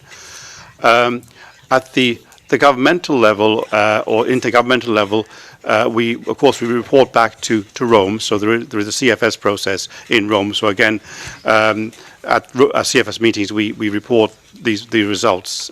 We've been doing this regularly for some time. Bear in mind that this is a partnership with the FAO, IFAD, and the World Bank. So it's not just UNCTAD, but the FAO in particular has a lot of routes through local sources in Africa and elsewhere, so they can disseminate in a number of different ways. For example, through workshops at the country level, and so on. There are a lot of different routes that we do. So I don't want to belabor the point now. I think I don't know the name of the second speaker, but on the question of coordination of investment, bear in mind that UNCTAD we look primarily at international investment, And it's true that the coordination is a very important point. We have an ongoing program of work with, for instance, countries and regions in Africa to actually support them in terms of capacity in, for example, gathering, analysing, disseminating data on FDI. In addition to that, we recently started a project with the FAO, because the FAO is also very concerned about this issue, so that we try and find a way jointly to really get this message across that we do need this information, because without good information you actually make bad policies. So that's actually very important. One of the critical areas where there's been a problem is that until recently, and this was changed only 2 years ago, less than 2 years ago, when you had long-term leases of land, which is a major way through which foreign companies and local companies actually invest in land and agriculture, that was not counted as investment. And so it was never actually a part of the data. So again, that's now been changed, and from now on, we're trying to get this message across to individual countries. That activity must be treated as an investment. That will, of course, give us a better idea of the scale of investment actually occurring. And there are similar other issues as well. But again, we do work very closely with governments to try and improve that. On the lessons learned, I think I will just ask you to, if I may, have a look at this. There are copies at the back. We produced this report, and there is a table at the end, table 7.1, which gives, at the top level, very detailed lessons for investors, for governments, for civil society, and for others. So I think that's what I would look to. But just to say, for example, in terms of lessons for investors, as an example, under, for example, dialogue, we suggest that actually consultations must be conducted by the investor taking responsibility. Too often, the investor actually outsources that responsibility to local officials. That does not work. You need to take full responsibility for what you're doing. If you don't do that, you will have bad results. In terms of outgrowers, we all agree that outgrowers are a good thing in terms of actually involvement between larger investors and smaller local farmers. But the problem is that when you look at the representation of farmers, there is a difference between the level of farmers. There are big farmers, there are small farmers in local communities. There are men and there are women. Those sort of things are not taken into account. I think more should be done to support smaller local farmers, other minorities, disadvantaged groups, women and so on, in terms of the linkages with primary investors. So there's quite a lot of detail there, which I don't want to go into detail on, but I think you can have a look. Thank you very much to ActionAid. I agree entirely. We do need to understand what the bad results are, and unless we do that, we will not have overall good consequences. Okay, thank you. And well, I'll be in touch. And a very young at heart director. And on the basis, and just on the, I agree also. I think in the farmer platform that it's not a matter of sort of giving a free hand to the private sector. The private sector has to be integrated in the overall development process, and that means involving many others. But actually, there are very simple things you can do as well. We are working closely with, as I mentioned earlier, with ISD to create model contracts for different types of crops, different levels of value chain, because otherwise you can't really involve the private sector in an effective way in the development of the country. There are things like when, for example, a dodgy, and I use this phrase very carefully, a dodgy investor from Texas turns up in Burkina Faso and wants to invest, the first thing Burkina Faso should do is ask UNCTAD, what do we know about these guys? And if Burkina Faso does not ask us, then we have a problem. So I think you need to have processes to monitor proposed investments in this case. Otherwise, you will not be able to use the private sector in an effective, transformative way. So I think that sort of thing we're trying to design actually as a process that we could work with countries. I think I'll stop there and pass on to you, perhaps. Yes. Merci. Je vais passer. Thank you. I'm going to make an exception to the order. I'm going to give the floor to Ms. Rutgers, and she's going to talk to us about financing. Merci, Excellence. Oui, j'ai une contrainte. Yes, thank you. I do have to leave, but I will come back. Therefore, if there are further questions, I will be available. It's sort of always the 1 million euro question. How do we get access to the money of the bank? Now, first of all, the question: how do we spread the news? I have brought with me some brochures also, which present our business strategy and also talks about this impact financing envelope, which will have a particular focus on the agricultural sector. So I think you are invited to help yourself to take that information. But of course, this is not enough. We part of it is participating in this type of briefings and conferences to talk about what we do. We do try to communicate this also through our local offices in the ACP countries. In Sub-Saharan Africa, for the time being, there are 3 regional offices in Dhaka, Nairobi, and Pretoria, and we are in the process of opening up other local representations in Sub-Saharan Africa. So I think this is also important to go and contact our people in the field. Otherwise, we do try as much as possible to obviously coordinate with other partners. That was also actually 2 questions which refer to the necessary coordination. Of course, this is very important. If you want to go into a particular value chain, a particular angle of agriculture in a given country, you need to know the other partners who are involved. You need to know all the stakeholders. You need to know who are the actors. Are we talking to cooperatives? How is the agricultural sector organized? These are, for example, aspects in the study I mentioned we are doing with GIZ, and we are very grateful for their expertise as they are very present on the ground. These are indeed the aspects we want to know before we're really looking into an intervention in a particular given country. The question regarding financial intermediation, as I said, being a bank basically based in Luxembourg with its headquarters and only a very modest presence in the field, although we increase it, it's still very modest. We need to team up with other partners, and I mentioned, for example, the facility we are currently looking at with IFAD. So what we do and try in our financial intermediation is putting up regional facilities and then go into particular countries and look out for intermediaries with whom we can work. This allows us to provide really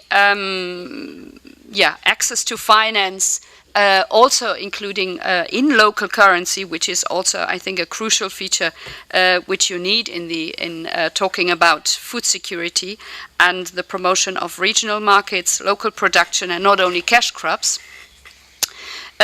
So coming from a regional facility, we then look into the countries we want to focus on and actually look out for intermediaries who have the capacity and the commitment to intervene, and the contacts, obviously, of course, also to intervene in these sectors. We accompany our financial intermediation as it is a certain delegation, so we are not in direct contact with all our final beneficiaries, but we do associate these facilities with capacity building measures. So we have technical assistance programs where we can help the financial intermediaries to provide a good service, but also the final beneficiaries to bring their projects to a bankable state, or to help them also with really technical measures on the ground in order to improve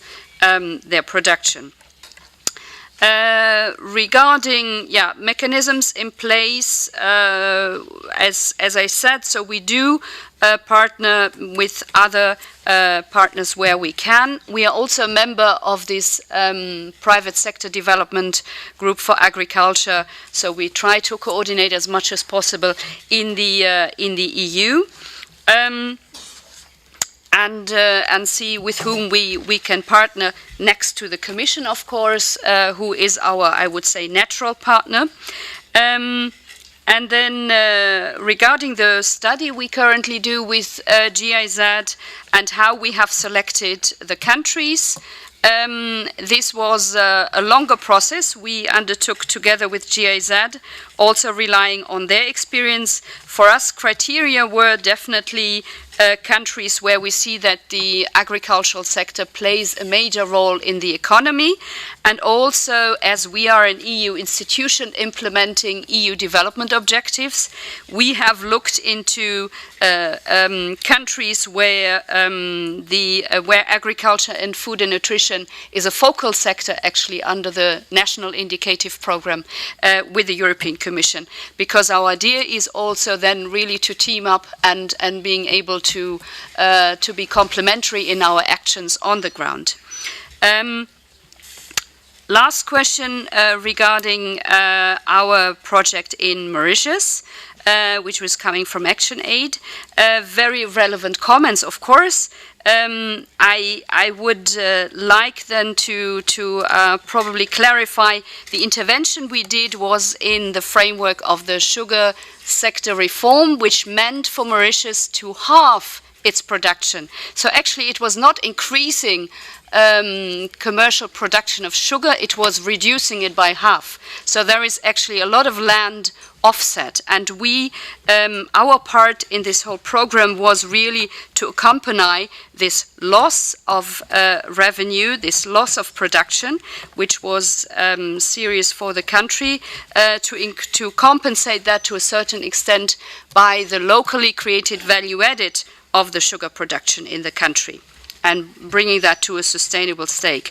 When I spoke about renewable energy, I was not referring actually to biofuels in that respect. The biofuel production, we are also very, very conscious of the issues and very cautious. But in the sugar production, energy is a side product actually, which can be used. But that was not referring at all to any biofuel production. Thank you. Oh, and last but not least, you were talking about social and environmental studies, of course. When we did the project, as the EIB applies EU standards, environmental and social assessment was done in the context of the sugar refineries. Thank you. Merci, madame. On va passer. Thank you. And now I give the floor Mr. Theo de Jager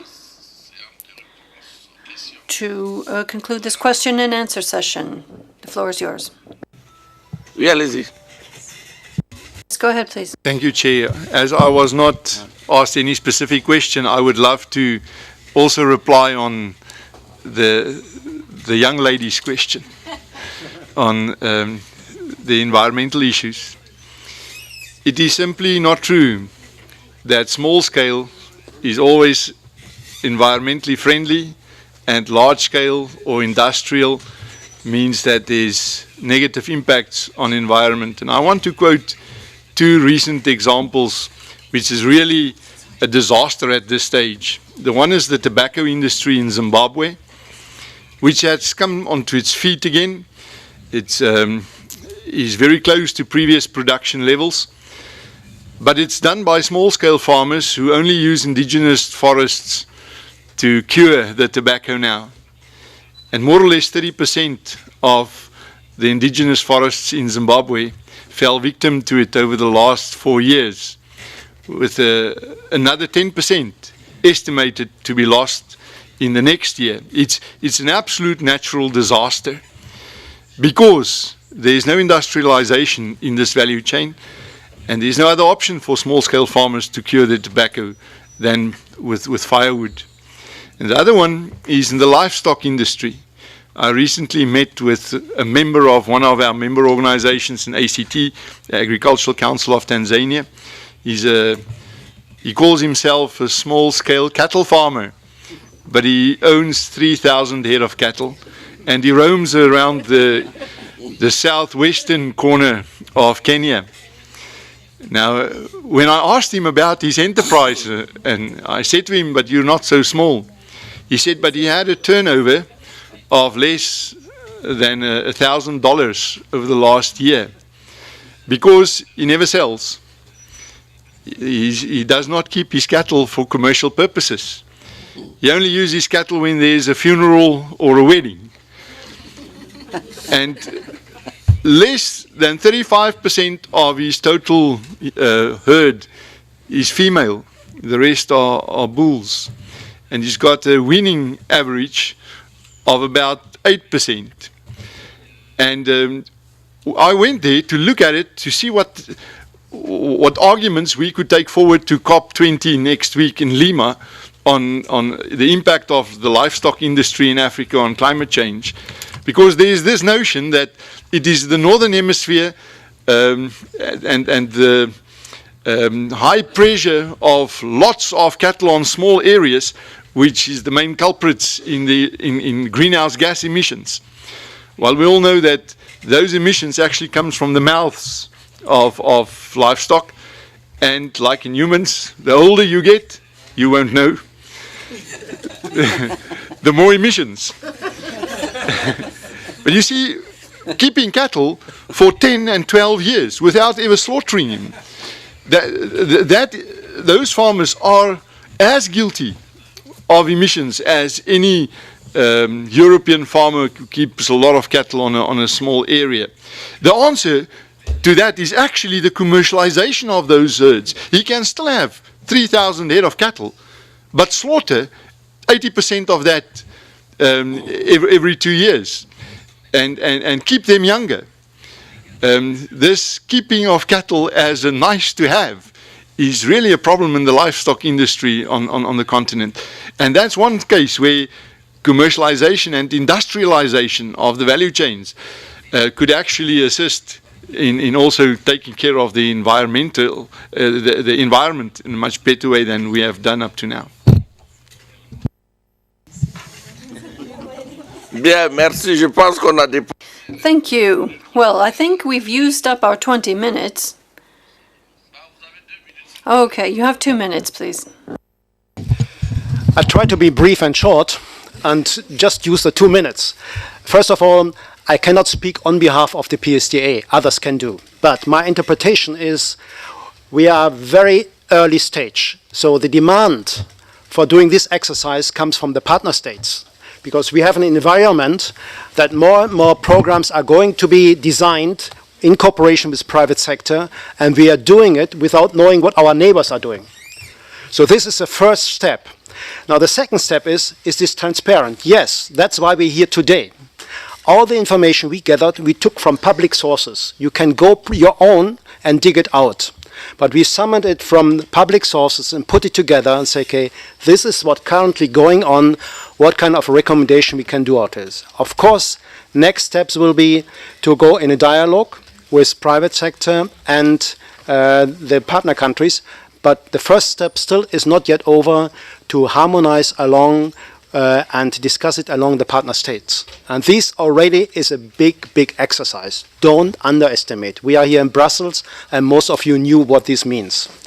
Finally, of course, the aspect of natural resource and management of natural resource is part and parcel of our observation. So what action is, you just should look into the documents. We as well monitor programs which are either purely or partly designed looking into maintaining natural resources in cooperation with the local population.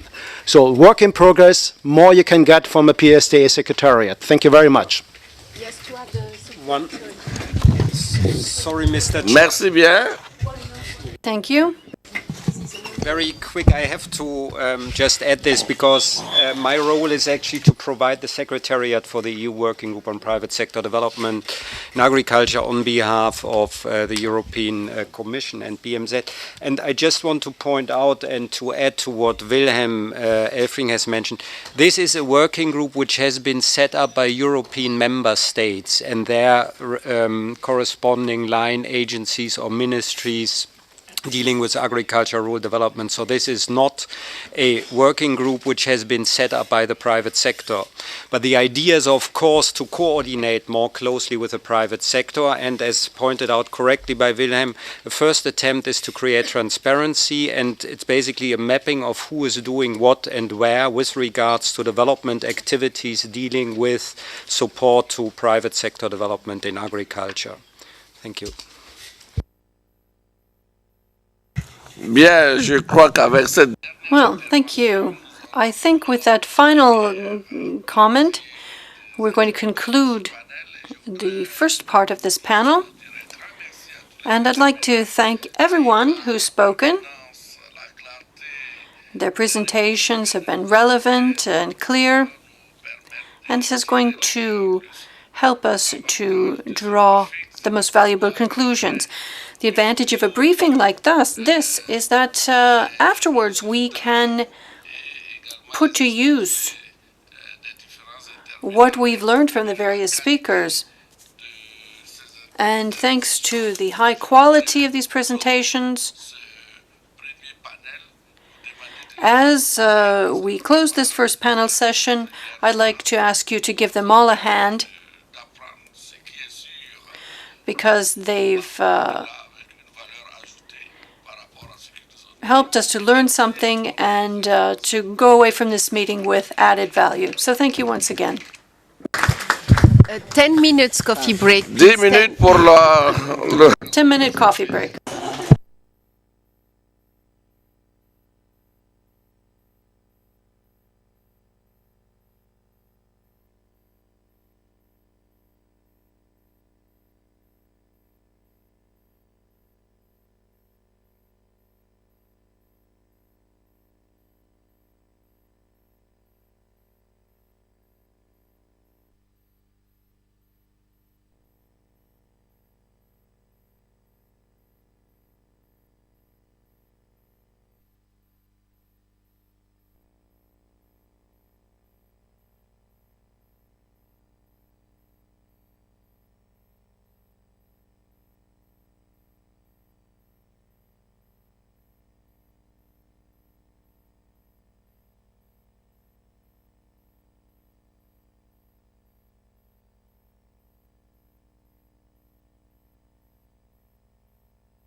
Excuse me.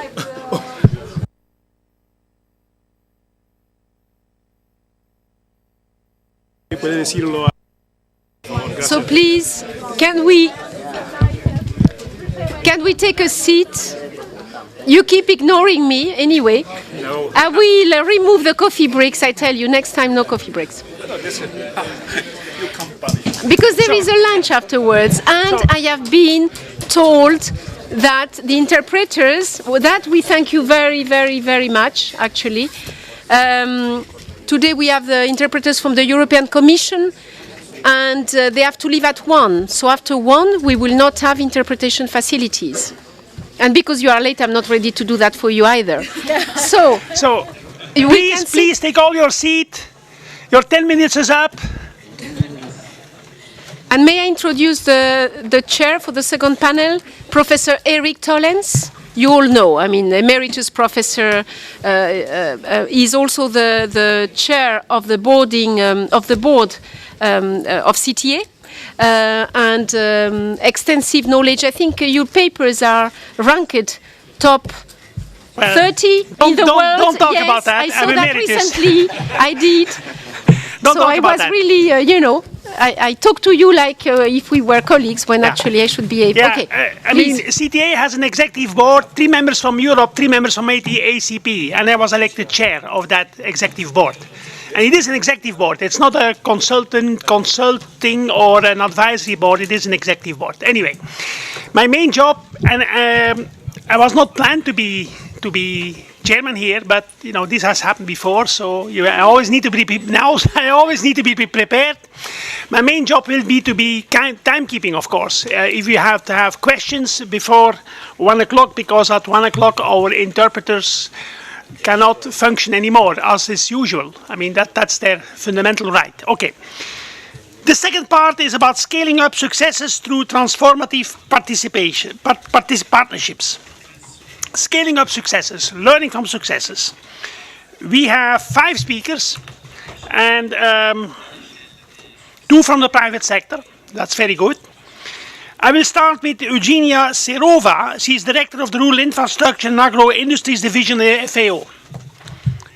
Eugenia is also a very well-known agriculture economist. We know each other since a very long time. So, director of the Rural Infrastructure and Agro Industries Division FAO. Serova, Eugenia, 10 minutes. Thank you. Thank you, Eric, and I hope it will not be considered as a corruption case. You gave me the floor the first, as we know each other for the long. Well, dear colleagues, I should apologize. I appeared from nowhere on Sunday, and the presentation you have in your files was prepared by my office. And this is valid and fully in consent with this presentation. But I thought it is a little bit too narrow for this panel, so I will speak not along this presentation in your files, but a little bit broader, and if organizers will consider it important, I can provide in a few days the PowerPoint presentation for circulation. Apologize for this inconvenience. So my presentation will be structured in 3 parts. First, I want to say where the topic we discussed today or briefed today how it fits the new strategic framework of FAO, just to emphasize how important this issue now in the Food and Agricultural Organization of UN today. Second, I want to say very briefly to cover the scope of FAO work in this area, and then I will suggest 2 major topics on which FAO works today and which I think it makes sense to scale up in the agenda for after 2015 and to build a partnership around these 2 major projects which I want to suggest. First of all, I think that it's no words to speak in this audience about importance of agribusiness development in African continent. Everybody understand, and the first part of the day it was talked above, so I will skip that. Only what I want to emphasize that agribusiness was not originally on the mandate of FAO from the beginning. It was mainly primary sector which FAO were concentrated its work. And this is remarkable that in a new strategic framework which was launched in 2014, it is the first year, when one of the 5 strategic objectives of organization is development of inclusive and efficient food systems, which means development of agribusiness and partnership with the private sector.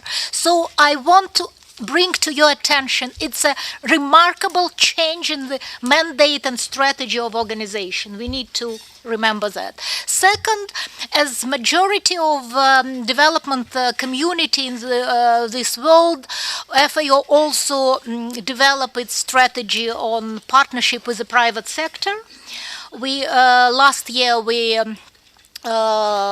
adopted our strategy on partnership with the private sector. It's available on the website. I will not spend time on that. And we had already 3 fora with the private sector. And again, remarkably, the last one, which was last month in Rome, we have a private, those 2 fora were devoted to administrative issues. In October this year, forum was dedicated for content. It had content, substantive issues, one of which is inclusive business model, which is topic of our discussion, and second, food loss and waste. We had record membership, participation in this forum. We had 100 private sector representatives from the biggest companies of the world who participated in this discussion, the whole day discussion. And I want to say that it was in parallel with the discussion with the principle of in responsible agricultural investment. So we won a competition. We took all the private sector to our meeting, although it was important. So this is where we are in FAO with the topic, and this is a top priority, and this is, I'm pleased to report. Second topic I wanted to cover, what we are doing in relation, yes, and of course it goes without saying that Africa is always our priority, and it is still our priority. So agribusiness partnership with the private sector in Africa is a top priority of organization. So what we are doing in terms of agribusiness development and partnering with the private sector. First of all, it is enabling environment for the business development. And in this area, we made a lot of work. We make sector strategies and programs, investment strategies and program. We facilitate private-public dialogues in many countries. We have a good already experience accumulated in the organization. It is within different global process, definitely CADEP, definitely 3ADI. We are part of ERMC Agribusiness Forum. Unfortunately, because of Ebola outbreak, we postponed this year, for the next year, but we are sponsors and participants of this process. We participate with AFRACA, which was mentioned today. We develop guidelines for policymakers in many areas and in big partners in that. It is contract farming, it is geographical identification, organic farming, it is voluntary standards, private-public partnership, and institutional procurement. We have a good partnership with the Rome-based agencies, IFAD and World Food Programme on P4P, with Brazilian government on PAA. And we have programs which addressed to capacity development on policy making and developing agribusiness programs, etc. And with ACP and CTA, we have a lot of programs on commodity development. It's a lot of that addressed to enabling environment and developing programs. Second direction, it's partnering and dialogue with a big international agribusiness. Fora I already mentioned recently before, I will not talk now. But the lines along which we partnering with a big business, it's development of inclusive value chains. And when we speak about inclusive value chain, I want to emphasize, because inclusive value chain, it's so much repeated already in the communities that we sometimes forget what it is about. It's not including only on smallholders. We emphasize meeting after the meeting, forum after the forum. It's including small and medium agricultural enterprises, because big coffee company come to some country, include all small coffee producers, and then outcrowded completely a small roasters from the country. It's not inclusive from our point of view. Inclusive when all small actors along value chain are included. And also, of course, we think about youth and women in the value chain and rural poor. Well, this is our advocacy in front of the big business.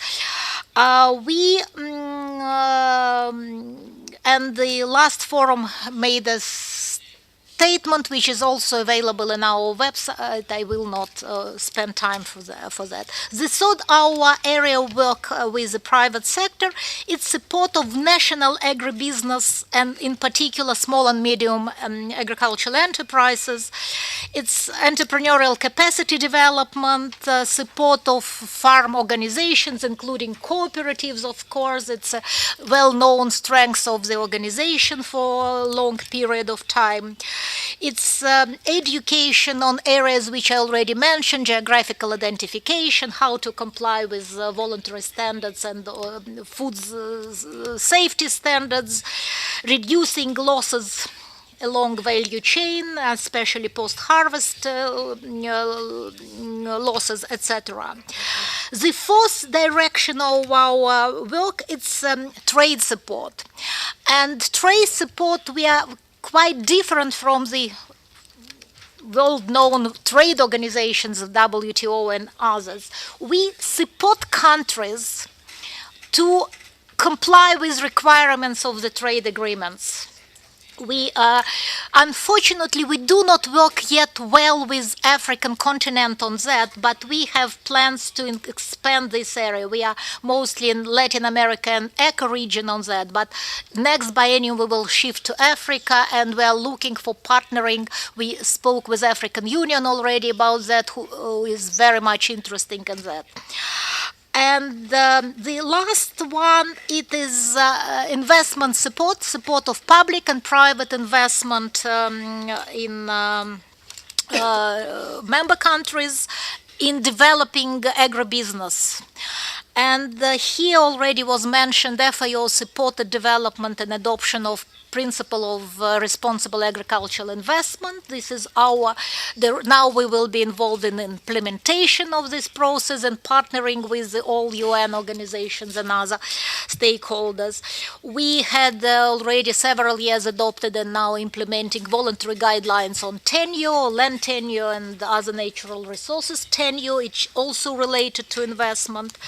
We have famous investment center which support public and private investment in agribusiness. Many countries work with them, especially in CADEP framework.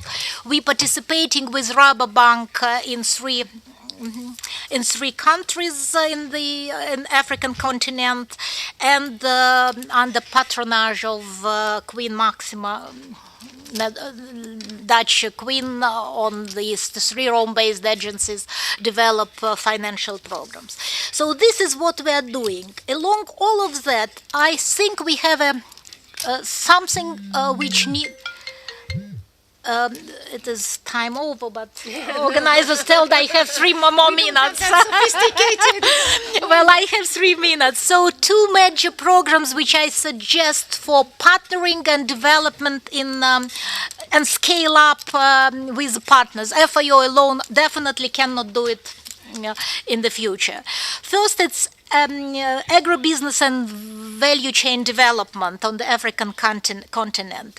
Now we have several programs with ACP and with CTA on roots and tubers and on cotton. And I talk only about African continent. We have completed the work with Italian government on commercialization of agriculture in Africa.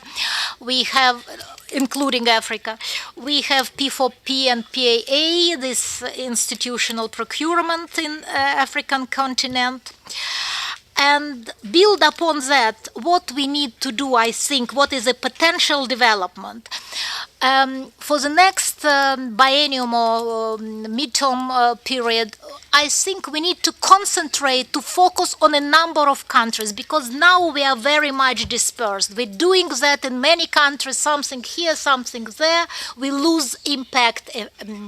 We need to concentrate on 3, 4, 5 countries for 2 years, make coherent, comprehensive programs there on agribusiness development. We are looking for the proposals where already Tanzania in African continent suggested the Prime Minister, we met Prime Minister who is interested in that. We have other proposals but not so solid yet.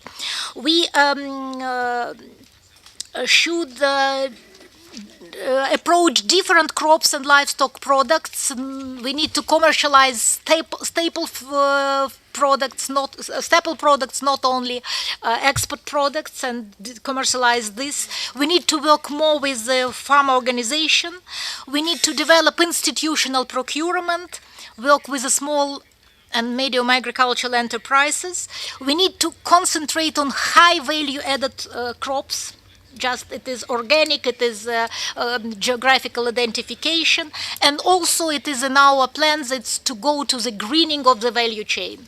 So this is the shortly lines on the development of that. And the second program, it's technical assistance facility for 3ADI in Africa.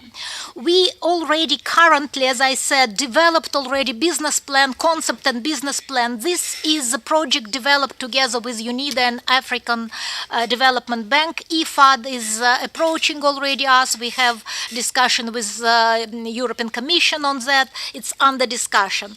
We have already business plan developed. We have 3 pilots in Tanzania, Ethiopia, in Nigeria. We have made assessment of demand in the African countries for such type of facility, which have extremely high result, positive result among public and private sector and farmers. And what we are looking for and what we want to scale up, we want starting in next year to establish these technical assistance facilities, which will be addressed to first pre-investment stage, working with the potential investors and potential investees in the continent to help them to develop, to find each other and to develop bankable projects. We want to help post-investment technical assistance for both sides, and we want to work with the public sector to help them to enable friendly friendly environment for the... Okay, I think I am in time. Thank you so much for your attention and inviting me for this meeting. Thank you. Thank you, Eugenia. I did not know that your division was doing so much. I knew about all the work that you went into the responsible agriculture investment. I think it's interesting to look at that. You know, they have a lot of meetings about that, but you know, they have a code about responsible agriculture investment, also about guidelines about land tenure. There are 2 things I know, I looked at, but there are so many other things I should look at. Thank you. We have to move on to the next speaker, Henri Minnaar. He is from the NEPAD Business Foundation. You find his biodata in your documentation, and also, you know, what is the NEPAD Business Foundation? CTA has a partnership, a memorandum of understanding with NEPAD, so we are very happy, Henri, that you are here about the NEPAD Business Foundation. Okay. You will talk about innovative platforms to advance agribusiness and the development of African agriculture. So, Henri. Okay, thank you, ladies and gentlemen, and I just want to thank the opportunity to present the NEPAD Business Foundation, and I have a presentation which Laura will put up for us there. Basically, I just would like to say the NEPAD Business Foundation, it says here in front NEPAD, but NEPAD is a government implementation agency of the African Union, while the NEPAD Business Foundation is basically a chamber of commerce for development. And it is not a foundation like in America that's got lots of money. Actually, we're just basically an NGO, very humble, in trying to get and work with private sector to do development work. Thank you. The next slide is basically just about what is the NEPAD Business Foundation. Thank you, you can go on. And next slide, please. And then what we basically do is to work with private sector in addressing what are the issues and how to move forward. And if you move around to the next slide, the NEPAD Business Foundation, we have the same focus areas as the NEPAD agency, but we have an MOU with them. We work very closely with them, but we are private sector funded. And although we do have donor funding, but we are basically a private sector entity that promotes, and we work in infrastructure and African corporate governance is a new network that we're launching. We haven't launched the training, the 1 Million African Leaders Connect, One Milk. And then we have started a year ago, the African Infrastructure Desk. We're working on the PIDA, the Program for Infrastructure Development in Africa, and we've identified very specific projects that we took the lead on. We can move on to the next slide, thank you. The program that I've managed for the past 4 years is called Removing the Barriers in African Agriculture. And basically what we've did there is we try to identify what are the real issues that are hindering private sector investment and development. And we have done that with the support of William and Flora Hewlett Foundation, the people that are making the Hewlett computers, HP computers. And we also got some co-funding from USAID in Southern Africa. Next slide, please. We have spoken a lot about what are the barriers in Africa, and what we've done is we focused on the Beira corridor in Southern Africa, and we worked in 3 countries, except South Africa. We also worked in Mozambique, Malawi, and Zambia, and we weren't able to work on Zimbabwe because there were sanctions from the US against Zimbabwe. So, but what we found is, and we did we documented these things. And we've done 5 briefing notes on what are the barriers on the Beira corridor, but in these 3 countries. And land is a big issue. Finance, we all know. Investment are the issues, low levels of private sector investment. I mean, we all understand the whole problem of policy barriers and bureaucracy and harmonization. But the business environment is not always friendly. Output markets are not well organized. Input markets, it's a problem to bring in new seed. We did a potato seed program in Tanzania, where we helped to remove barriers. Matanga Farms is the program's name. And we helped to facilitate the importation of new potato seed varieties. The first time 25 years that Tanzania imported new seed varieties from the SIP center in Kenya. And although the seed did come in illegally, I'm sure, but good seed quality, and we helped them to remove these policy barriers to bring in new seed potato and seed varieties and it's got a great impact. Extension services, we understand the problem of that. Mechanization, there's just a lack of it. We just did a program last year in the northern part of Mozambique where we increased tenfold within 1 season the production of soy farmers just by mechanization, but not tractors, with hand plows. So we use applied technologies for the right circumstances. And from producing 1 hectare, the farmers could, okay, sorry, I've been asked to talk slower, but I've got my iPhone here and I'm on 4 minutes, so it's so what we want to say is we've increased tenfold the production because we just use the right applied technology. It's fantastic, and we don't always need to give tractors to these people. Let's go to the right technology. Infrastructure, we understand. Value chains, weak, and total absence of it. And then obviously human resource capacity. The next slide, we just refer, sorry, you have to look at your PowerPoint printouts, it's a bit small. But we developed a supply chain entrepreneurship program for Agriculture College to demonstrate that agriculture is bigger than just on-farm activities. People that came to learn about production of maize and tomatoes, we taught them now that there's business opportunities in the supply chain, from the seed supply and the fertilizer down to the whole value chain. And this is also part of agriculture. But traditionally, we believe agriculture is just what's happening on the land, and that's not true. Agriculture is big. And it's bigger. And the other thing, as I must say, 4 years ago, I said at the Hyundai platform, partnership platform, I said we need to get and make agriculture sexy again for young farmers and for young people. And I'm happy to say that, I'm not sure if I was the only person, but Dr. Kofi Annan said recently, 2 months ago in Addis Ababa, that we need to make agriculture not only cool for young people, we need to make it sexy again. And that's one of my pet topics, that we need to get young people back in agriculture. Farmers are getting too old and they're not back in agriculture. The other thing is what we've done is we developed for a women's program the access of land to get them the right of using this land, to formalize it.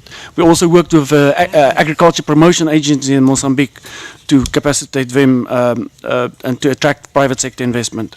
I shared something about the Angonia farmers already. Matanga farmers I already referred to, and then I'll talk more about the SADA program. If you go to the next slide. What we have done is we said these are all the problems, but how do we address it? And I think this is some innovation here. What we got together is a very long name. It's called the Southern African Agriculture Development Partnership Platform. But what we did with this was to address these barriers to trade and investment. And what we've done is we got private sector, the agribusiness sector in South Africa around the table, the farmers, but also the agribusiness companies, and to say, how do we address these issues that we've identified, the barriers? And we first got them together in South Africa because the private sector is fairly strong there. And then last year we launched the same initiative in Mozambique, Malawi, and Zambia. And we're working with partners like the G8 Alliance in Malawi, for instance, and we try to be inclusive in that way. If you go to the next slide, what we've done is in South Africa, for instance, we've got a SADC steering committee that is not only for South Africa, but also for the region. And what we have done is to develop an approach where we have got working groups in the South African platform, for instance, where we look at regional market integration, we look at policy issues like the seed harmonization policy for Southern Africa, we've got capacity building, and we look at alternative funding streams, and I'll say more about that. We did the same also in Malawi, Mozambique, and Zambia to identify specific and exact projects. So if you go to the next slide, this is now the working groups that we've identified for Mozambique, Zambia, and Malawi. And all of them have got something about capacity building, all of them have something about finance, and all of them have something about markets. We can go on to the next slide. We believe that private sector, the next slide, okay, thank you. I think what we say is the voice of private sector in addressing these issues is absolutely important. We need to help and facilitate economic development. We need to collaborate about other regional economic communities and organizations. I can tell you now that most private sector agribusiness companies in South Africa doesn't know what CADP is. And that's the issue. So how do we get them involved? And then we need to facilitate dialogue and all of those things. We also serve as an information desk for private sector. And we also try to promote the private sector and get them to collaborate. We even got, we can move to the next slide. We even got private sector to sit around the table to talk about common issues. And I think if you can do that as competitors, that's great. These are more slides, and you can look for yourself. This is the programs we've identified for capacity building. The next slide, regional market integration, and the next one, alternative funding streams. And then I just would like to say one thing. The next slide, please. We have developed what we call an agriculture project preparation facility. In the CADP investment plans that's been developed in countries, there are wonderful areas of potential investment, but these CADP investment plans don't actually have real projects that will create an appetite with private sector. What we want to do with this facility is to develop those CADP investment plans into real projects, and that is bankable and that can go to investment if there's anybody who wants to take that up. The next steps, the last slide. I'm not sure if I'm on time.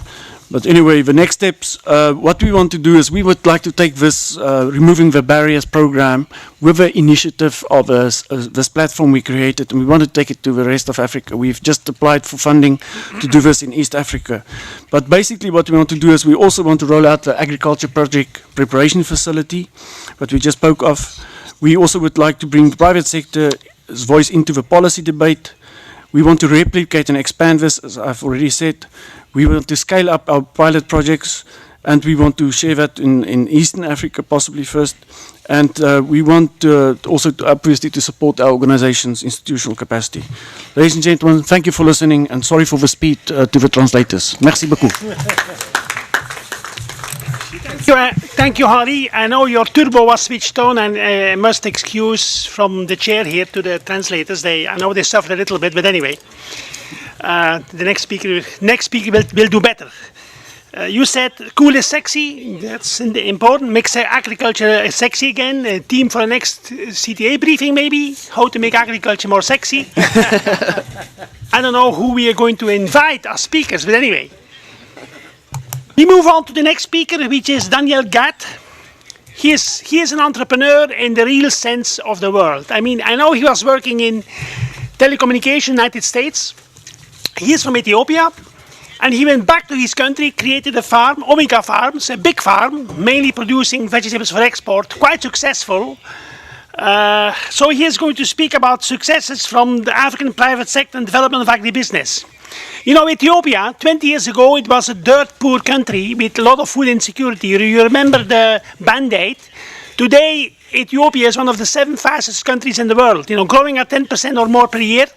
You go today to Addis, it's completely transformed already, and the rural areas, including Ethiopia, is going really transforming through agriculture. And that's so important. So, Daniel. Thank you, Mr. Chair. I'm not good at talking as fast as Henri did, but I have very few slides, and I want to make some opening comments to help us get a perspective. Yes, I am a member of the private sector. I'm also a member of a farmers' organization. I am a farmer, and I'm a farmer in business. For me, farming is not a hobby, it is a business. My observation of what is going on in agriculture in Africa is that begs the question of the definition of madness, doing the same things over and over again, expecting different results. We are still farming in 14th century technology, old seed, old procedures, old systems of land holding and land distribution, and expecting 21st century results. Farmers' organizations are handicapped because they've been organized to get votes, not to produce agricultural results. Too many times in Africa, we are seeing competing investment opportunities and wondering why the African private sector is not investing in agriculture or agribusiness.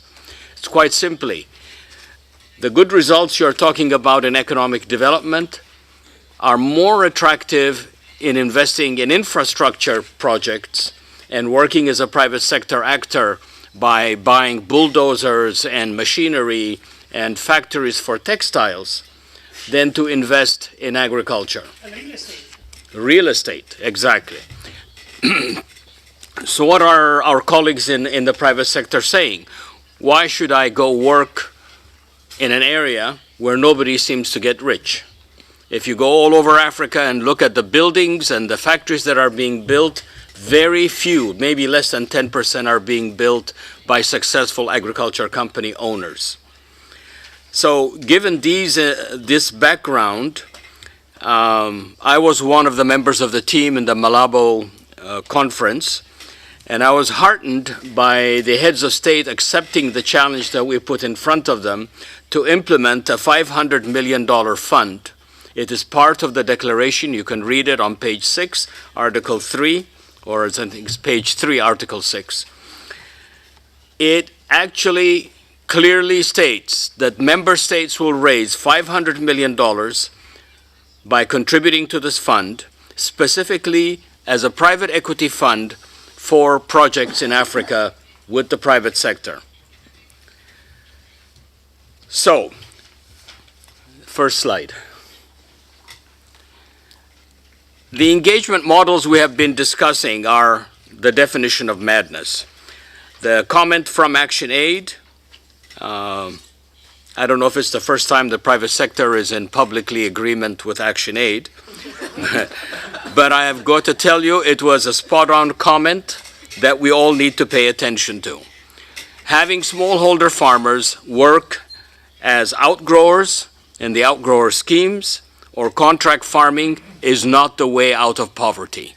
It is just another way of producing a commodity at a slightly better price, slightly above the inflation index of each country in Africa. The aggregation model, where we have very successful stories to tell, and I'll give you some examples of that because they are good stories and good things are happening, are not transformational.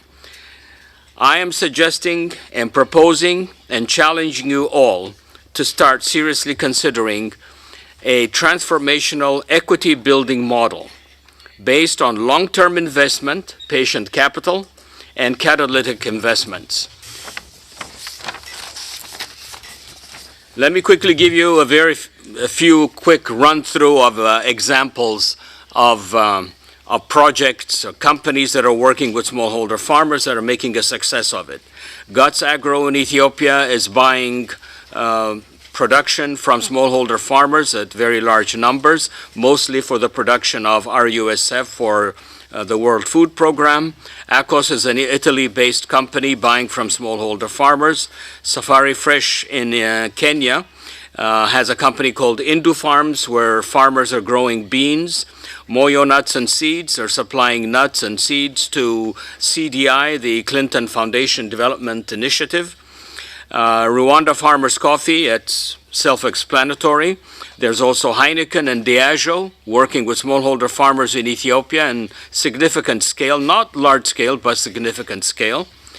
One I would like to point out to you is the Oromia, the Ethiopia-based Oromia Coffee Farmers Cooperative. Such a successful farmer-owned organization that it now owns not only a processing and roasting and cleaning center, as it owns a bank. So smallholder farmers can own a bank. So aggregation, market support, agronomic support, input financing, these are the common characteristics of these, what are now currently available, good examples of successful engagements with smallholder farmers. Let me now turn my attention to the issues associated with the current plan. If I'm a private investor and I'm coming in and someone says, go out and do a PPP, and I did try. I did a project with PepsiCo with smallholder farmers in chickpea production. There's a huge lack of adequate judicial framework to enforce agreements with smallholder farmers, at least in the context of Ethiopia.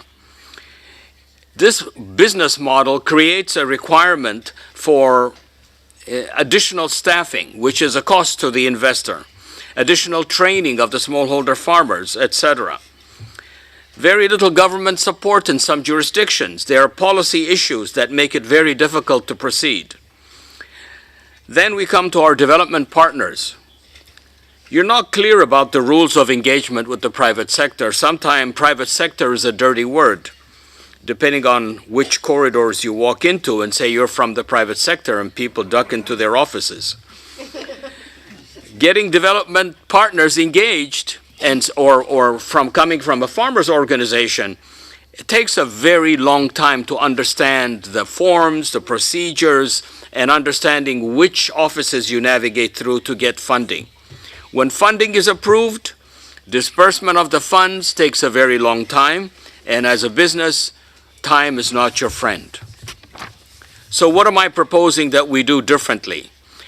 Let me be clear. There is a room and there is a place for large-scale farmers to produce under contract aggregation kind of services and supply with the appropriate kind of support from the private sector partners.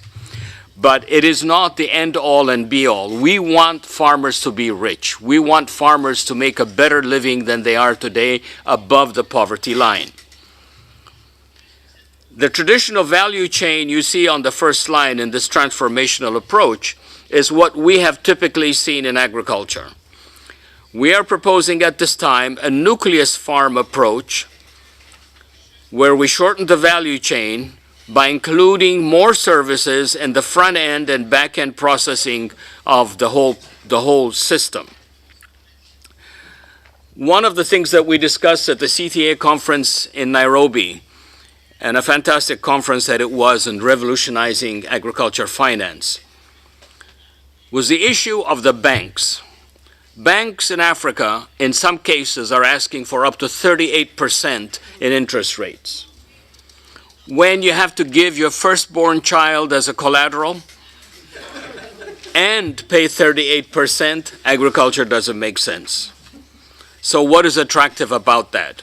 When we bring farmers together, and we have 1,000 farmers, and we have 1,000 hectares, and we have a nucleus farm by a private investor in the middle, to invest in processing, to have a mill, to have an oil processing center, to have a packaging and value addition, you create jobs, you create new products, you own the value there, and the farmers should become equity owners and shareholders of that entity. It begs the question of how we are proceeding today, trying to deal with smallholder farmers as some special species and the private sector as another subspecies, and trying to bring them together. It's not going to work very well. Modern economics says very simply, you must be integrated in your business model, you must have equity ownership, and you must have the ability to grow the business and create value for the market. No other program and no other value will work. Let me quickly mention the point of the issue of valorization of African agriculture. Today, internet companies who have no product, not a single screwdriver that they produce or a screw, are valued at $1 billion. When we take the gross aggregate value of African agriculture production, it is greater than 5 of the biggest internet companies on Wall Street. So we must use this financial capability of the valorization of African agriculture output to be able for us to raise the funds and treat agriculture as a business and be able to have successful models that allow us to create wealth for smallholder farmers. No other model will work. In this transformative approach, we must leapfrog. Last slide, thank you. We must leapfrog. We must jump over. We must be disruptive. We cannot have sacred cows in how we deal with agriculture. You can't put gloves on and say, let's go at this thing slowly, slowly. We have spent, as human beings, over 30, 40, $100 trillion in trying to improve agriculture in Africa. Something has to change, and it's not putting more money into it that has to change. What has to change is how we work with agriculture, smallholder farmers, and the private sector. The foundation is a combination of catalytic funding.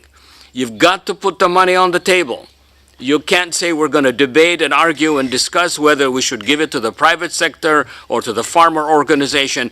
Put the money on the table. Let's go out and buy some tractors. Good for your economy. It's your tractors we'll buy with your money. And now you create capital in the companies that have farmers in them and private sector in them. Let's not be shy and talk about this openly. The private sector in the donor community is a worrisome issue because of taxpayers' perception, NGO perception, and some cases, donor or receiving government perception. Thank you. Now I have to talk like Henry. The smallholder farmer must be able to build equity, must be able to give their children, their daughters and sons who are leaving countries to go work somewhere else and become your immigration problem, they must have equity, share ownership that can be transferred from generation to generation. It has to be able to generate economic value. Aggregate the land. There's nothing wrong with that. We have GPS. Each farmer's land is known, and each farmer's land can be identified, but when we put it together, we have a 1,000-hectare farm. We don't need to do land grabbing. I'm happy to sit with my 20 hectares in the middle of 1,000 hectares of smallholder farmers. A new governance model of how we work together must also be developed. That challenges the intellectual capacity of UNCTAD, UNIDO, the European Bank, the study group of the EU working groups, etc. Finally, the current PPP model, for the most part, are still focused on aggregation. Farmers are not going to get rich on less than 1 hectare of land, and they're not going to get out of poverty because there's this problem in Africa called inflation. You can barely buy edible oil with the money you make from your farm on less than 1 hectare. In order to transform agriculture in Africa, there is a clear need to bring domestic private investment and smallholder farmers closer together. Equity-based ownership of smallholder farmers builds a stronger long-term value that will go a long way towards poverty reduction and accelerating agriculture value addition and downstream processing. The African domestic private sector investor gains when the partnership with smallholder farmers is financially robust, beyond aggregation, and transforms the relationship. Thank you.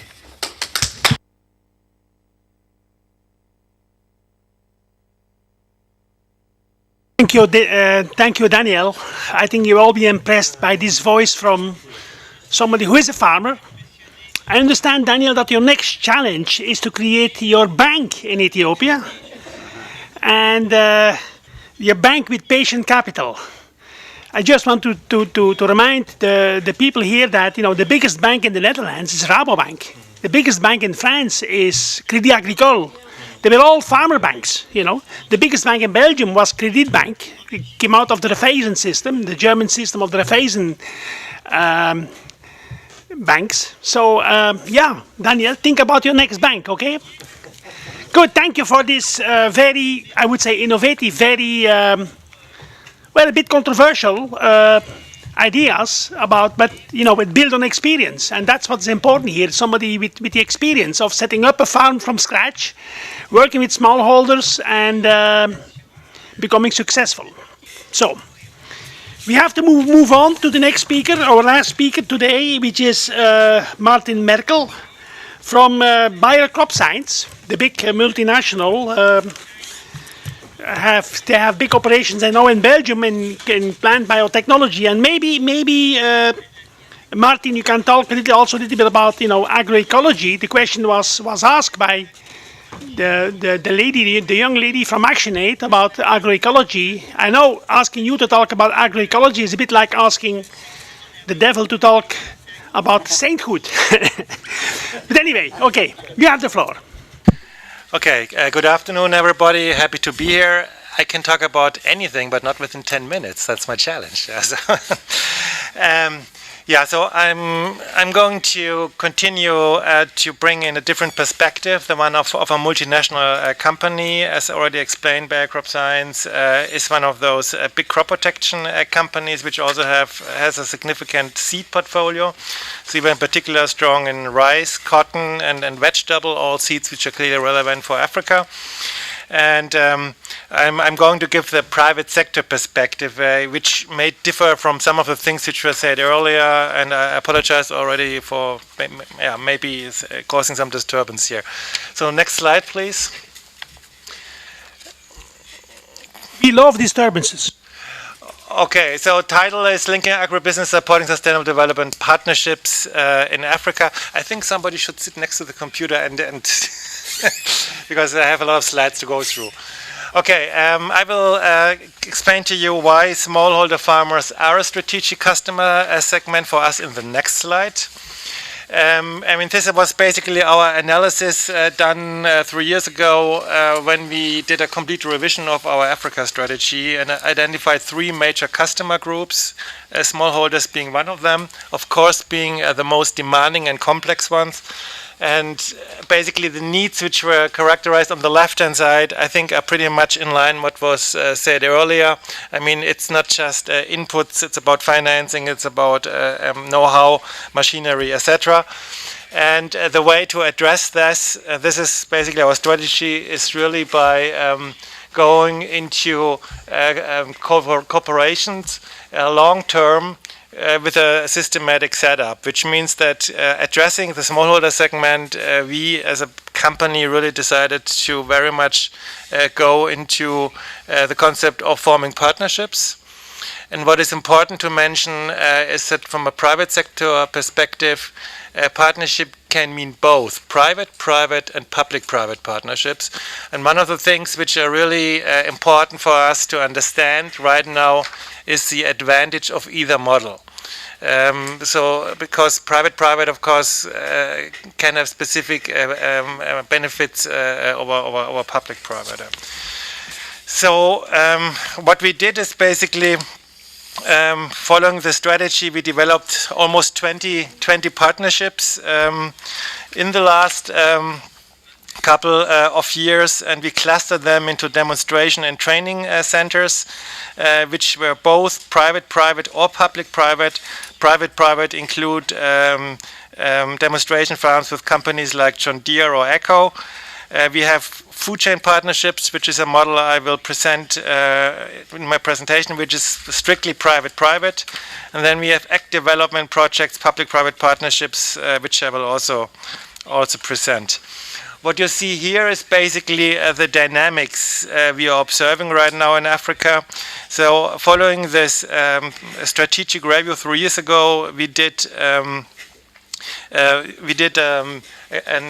targeted regional expansion of our activities in Africa, which means that in 2012, 2013, we initiated those entities in yellow, which was Cote d'Ivoire, Ethiopia, Zambia.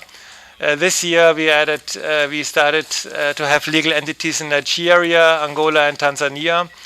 And all this is really reflecting the fact that Africa is right now a very dynamic business environment for the agribusiness sector, and this is reflecting not only in our regional with the fact that we are present in more countries, but also in terms of people on the ground. Okay, next slide, please. I'm going to present to you the food chain partnership model, and I think we already touched the point of the value chains earlier, and I think what is important to mention here is the fact that our understanding of a food value chain is that it doesn't work on a push from the left to the right-hand side, but what you need to start with is really a stable demand of a crop, which means that there must be a market for agriculture commodity. Once there's a market, you have the opportunity to develop a value chain, but you cannot do it through push from the left to the right. What I would also like to make clear here is that the private sector's understanding is that developing value chains is very much a private sector domain.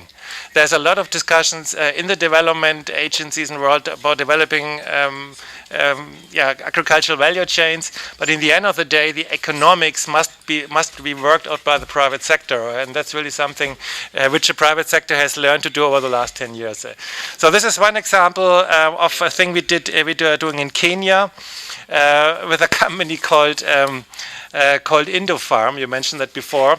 So it's a rather small project, but it gives you an idea how we are organizing ourselves within the private sector. So it's basically smallholder farmers in the Mount Meru and Mount Kenya region producing bees and peas.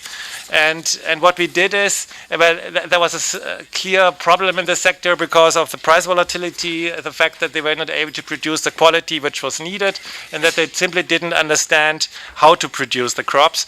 And next slide, please. The solution to this was basically setting up an outgrower scheme, starting with the right-hand side with the processors. It was Indofarm and Frigogen, which guaranteed a minimum price for the crop produced. We included a bank, the equity bank in Kenya to pre-finance the entire crop cycle, and basically worked through the farmer centers and farmer groups in training them how to produce the crops. And this is something which was really organized just between the private sector and already works for a couple of years pretty well.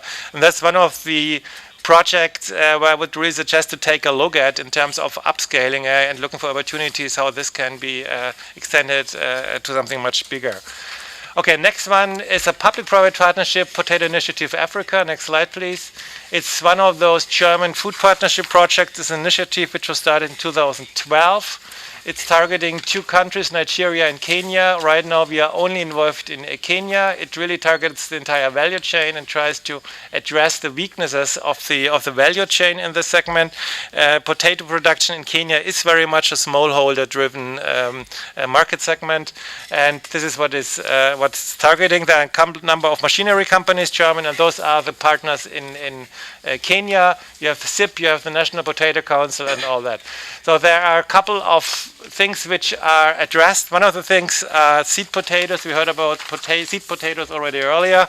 The point I would like to make here, there's in parallel a Dutch project in Kenya which is focusing on seed potatoes. We are also working with this project, and both projects for the time being are still a little bit disconnected. I mean, that's one of those things which we would really like to, where we see a room for improvement. Where are we with the presentation then? Okay. Okay, don't worry. Okay, so this is one of those German food partnership projects. We are now in the 2nd year. We are learning while we are doing that, and it is a pretty steep learning curve in all fairness. But however, we believe that the scope to really look at the entire value chain is the right one to take. Okay, I would like then to, because I'm running out of time, to come to the reflection, well, with the GFP, because that's the one where we are really involved with a couple of projects, what works well. We believe it was a good step to start a strategic platform to define mid and long-term projects. I think it's important to understand that agricultural projects have to be at least mid-term. There is no such thing like a 3 years agricultural project. It became a focal point for the direct exchange between the German government and the agricultural sector, which was really seen as something positive. It was the first time that small and medium-sized companies and multinationals teamed up and came and developed joint activities along the value chain. This initiative, quite surprisingly, really developed quite some high visibility in the public sector and right from the beginning.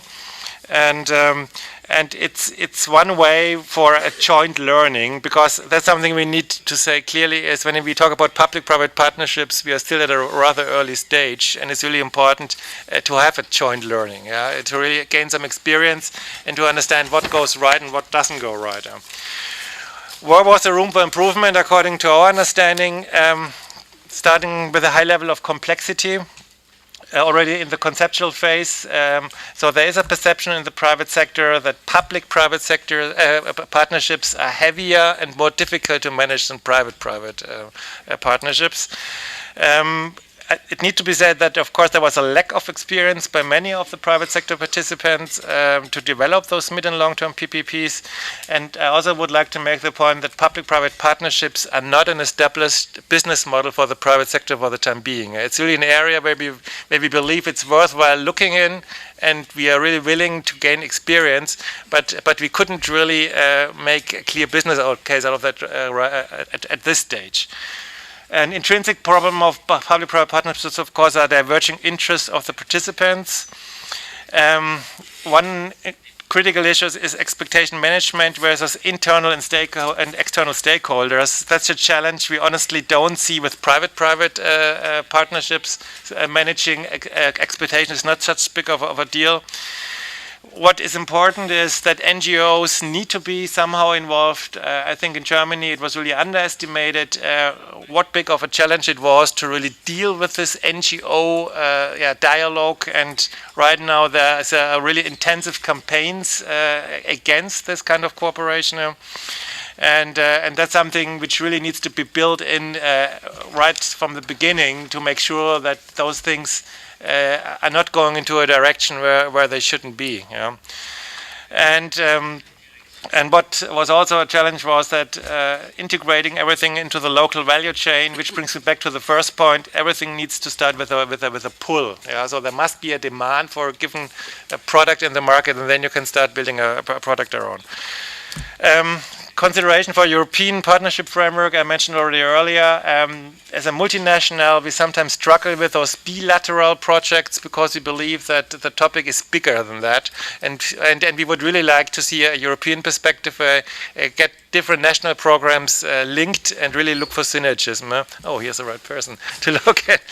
And complexity for PPPs, of course, is an issue. So we need to find ways to really reduce that. I think it's important to have a collective learning from best practice and a coordinated approach between the different member state platforms. And the idea would be scaling up of successful projects, initiatives. Maybe we could think about a kind of a benchmarking of existing projects. One idea could be sharing project infrastructures like coordination offices. And one important thing for the private sector perspective is really to develop a standardized set of monitoring indicators which really make it clear what the project is all about, and also to be able to communicate. Thank you very much.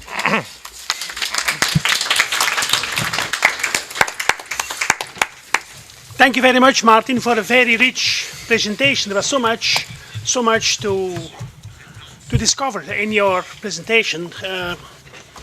In my own view, you mentioned very much the business sustainability goals of bio and crop science, learning from PPPs, involve NGOs, and so many other things. Yeah.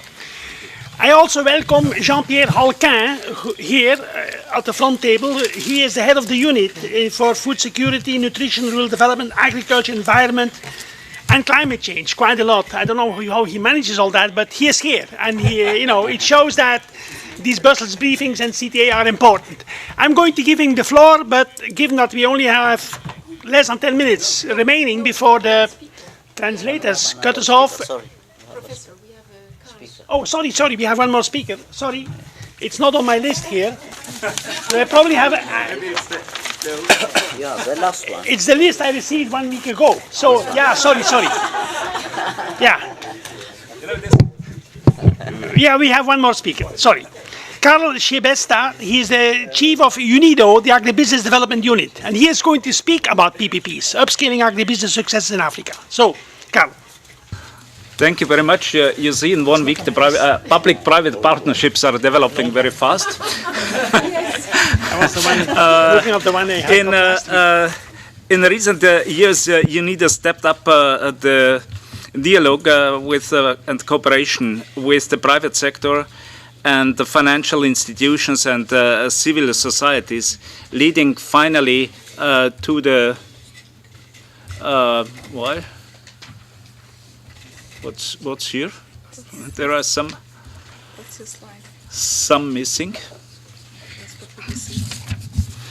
Okay, let's see what we can do. There are some slides missing, leading, and this initiatives lead finally to the Lima Declaration, where UNIDO was mandated to inclusive, sustainable industrial development, building on the two pillars which are shared prosperity for all and safeguarding the environment.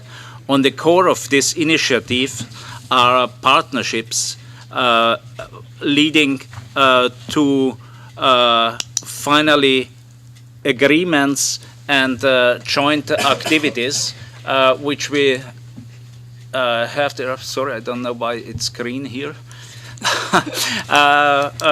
In the private sector, for example, Microsoft, Hewlett-Packard, Metro, Chevron, Scania, Samsung, Carlsberg, Volvo, Tetra Pak, and on the other side also multi-stakeholder partnerships in the area of chemical leasing, 3ADI, the Accelerated Agribusiness and Agro-Industries Development Initiative, and the Green Industry Platform.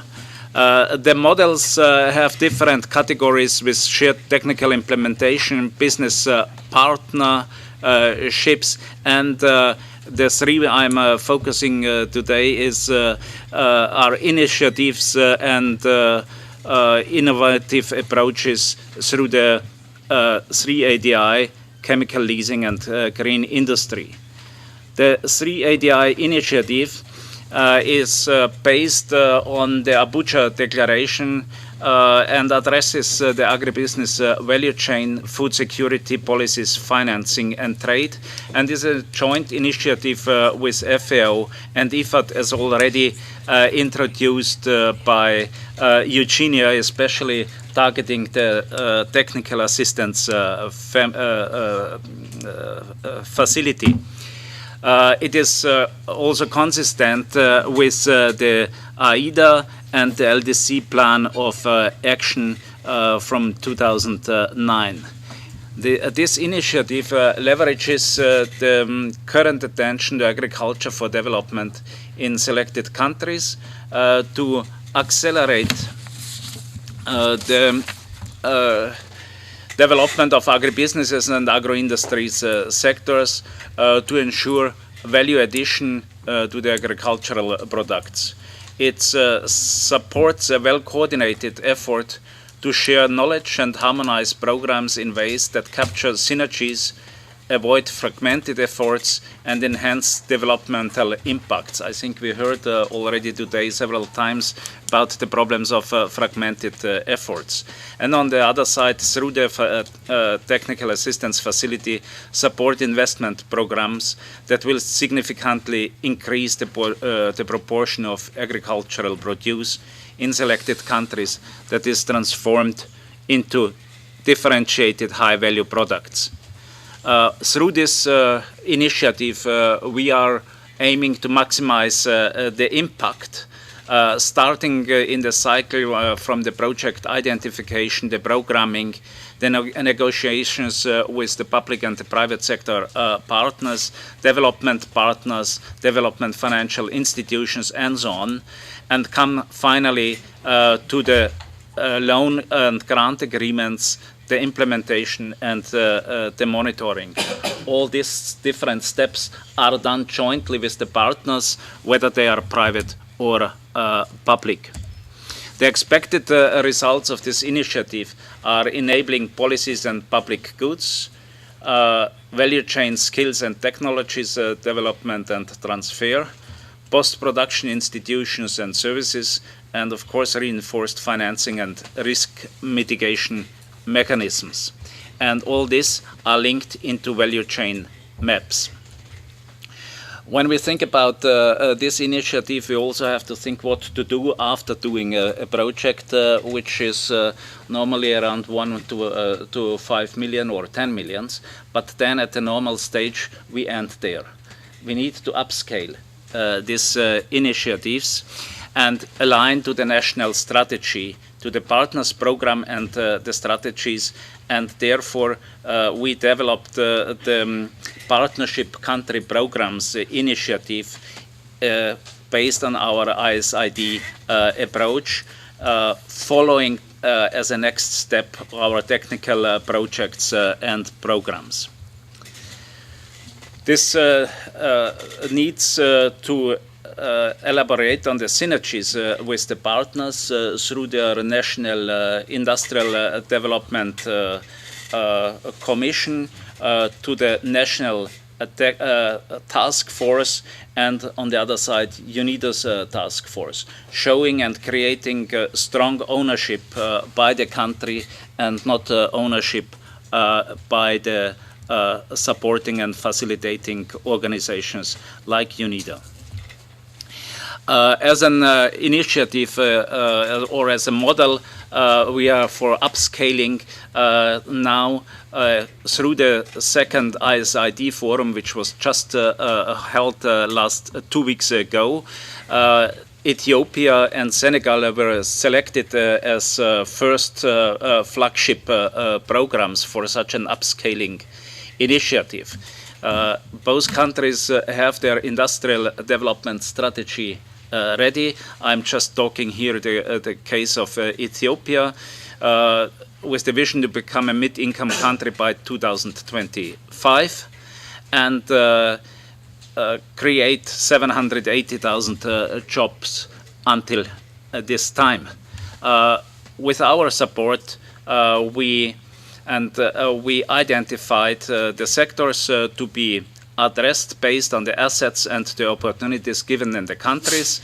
The sectors are leather, textile, and the agro-food sectors, supported through the development of industrial or agro-industrial zones. Especially with the integrated agro-industrial zones development, 4 parks should be created through this project. We are partnering with FAO, UNDP, and ATA, Ethiopian institution, and then also with federal and regional governments. We are discussing with IFC for the finance for the private sector, the World Bank for loans to the government for infrastructure and capacity building, as well as the off-site infrastructure with AFDB. Of course, the third partner has to be the private sector, and there we need to anchor investors, to identify anchor investors and the leasing shells. The big difference we have in this upscaling approach is that we started with a project identification with around $30,000 to $50,000 investment, followed by UNIDO and donor funded project in the scale of 1 to 5 million. Here we stopped normally.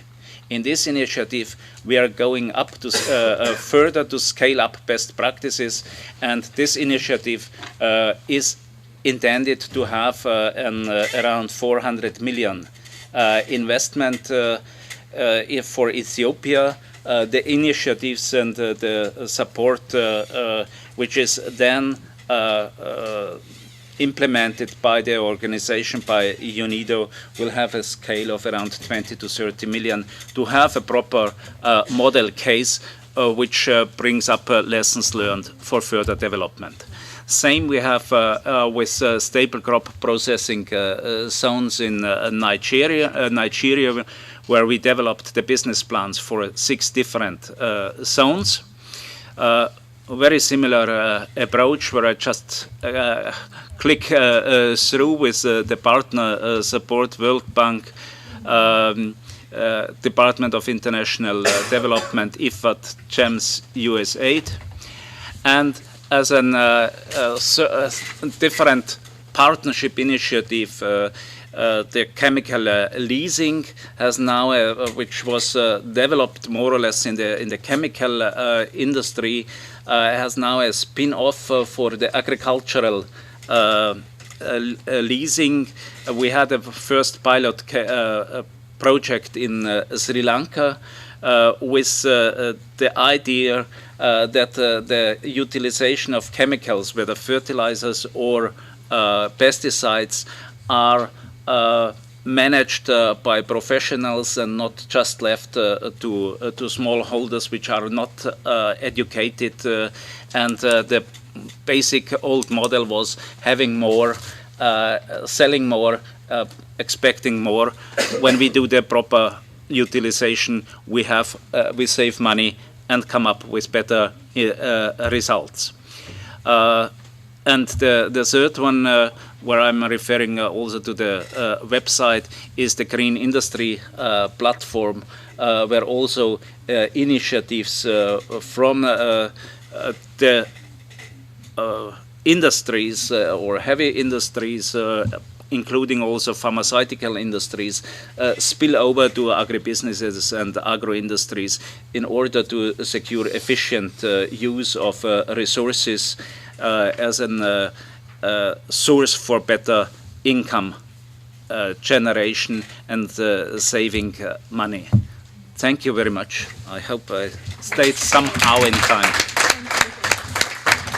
Thank you very much, Karel.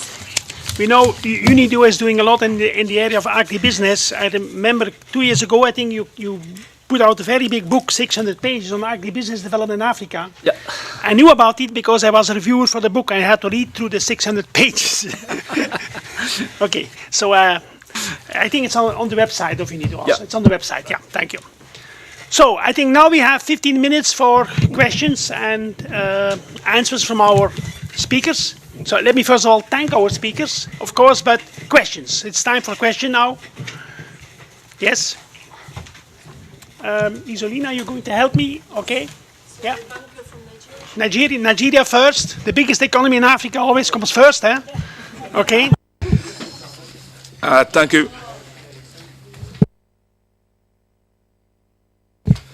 Thank you, Mr. Chairman. My name is Tony Olufidipe. I work for Commercial Bank in Nigeria, Union Bank to be precise. My first comment will go to Henry. I'm not a fast speaker, and I think you'll be able to bear with me. I take you through the slides. On your slide 5, you mentioned that part of the barrier identified. I don't know if I'm communicating. Yeah. On slide 5, you mentioned that part of the barrier identified was finance, limited, affordable finance that are not available for farmers. On slide 7, you again mentioned that you plan the remove barrier to agricultural investment and trade. And on slide 13, you again talk about poor access to finance, and you say improve access to finance leading to increased agricultural productivity as your impact. Can you expatiate as to how we are able to actually have this impact, or what's the way you are able to address the issue of poor finance to agriculture in Africa? That is one. Second question, it has to do with your slide 12, where you mentioned that problem identified, localization and operationalism of technical agreement on harmonization of seed regulation as a barrier to food security. We are all aware that over the last years, Africa continued to import grains from India, from China. And despite all our efforts, even with the foreign investment that are coming to Africa, the situation remains the same. Poverty remains with us, and it's even increasing. But you said improve regional trade in seed. Can you please, if you can educate me a little bit as to how you want to improve the regional trade seed?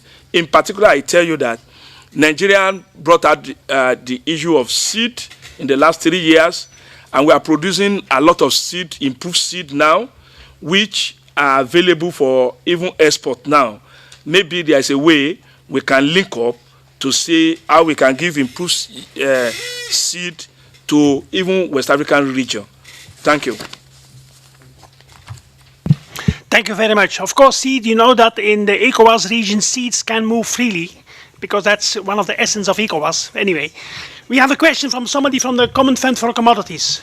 Yeah, okay. Yes, thank you very much, Mr. Chairman.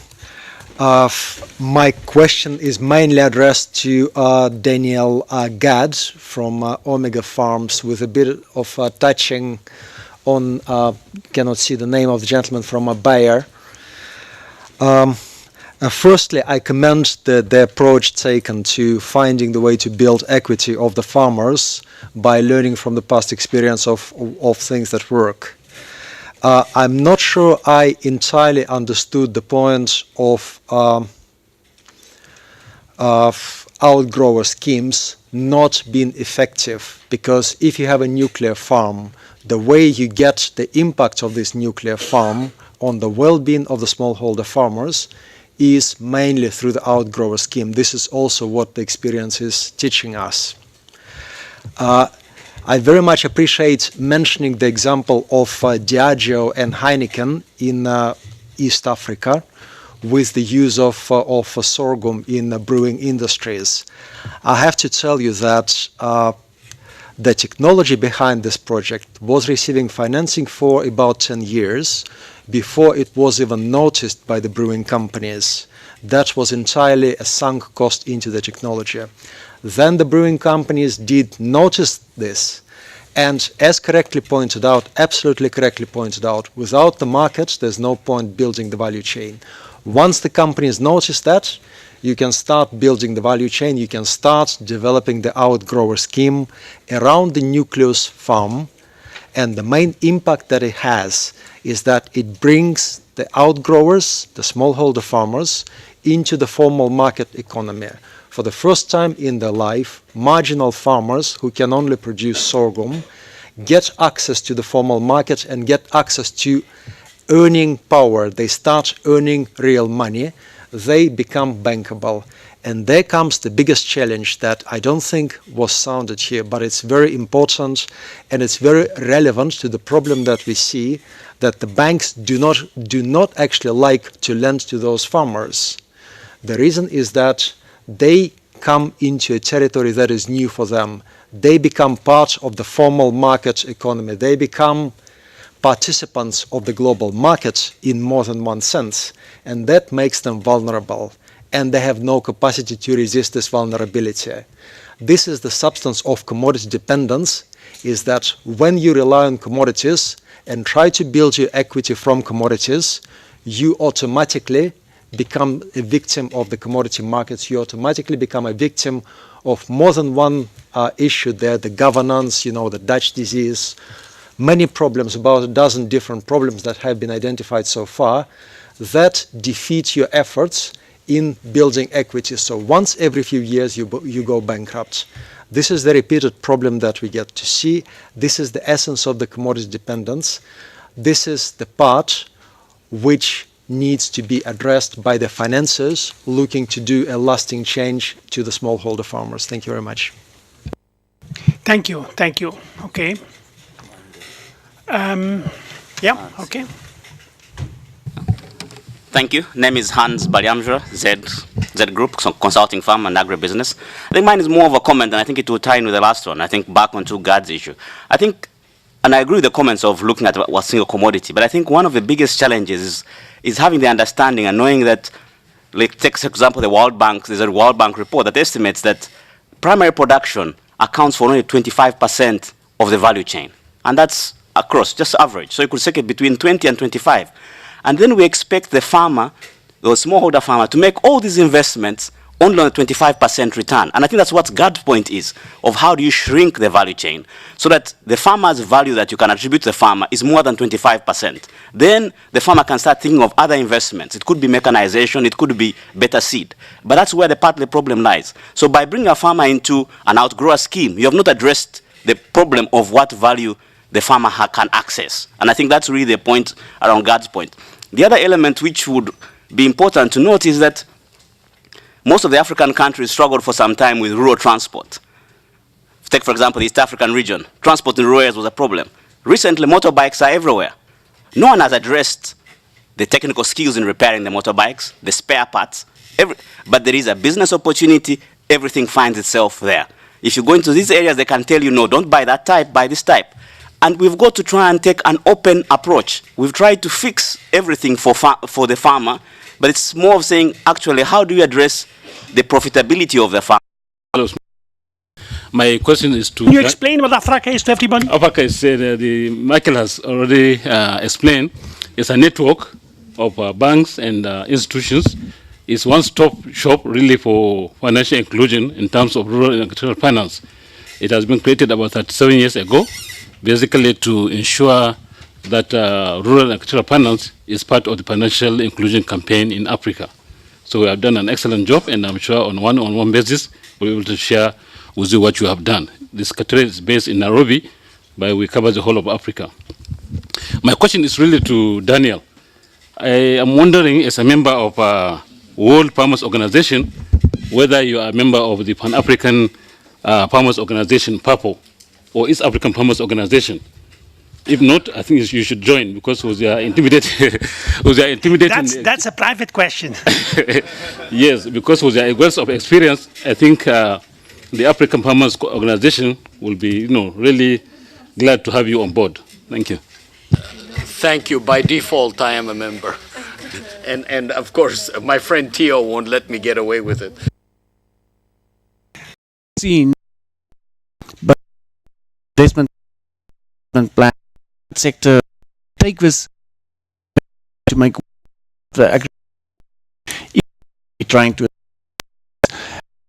think on in Africa.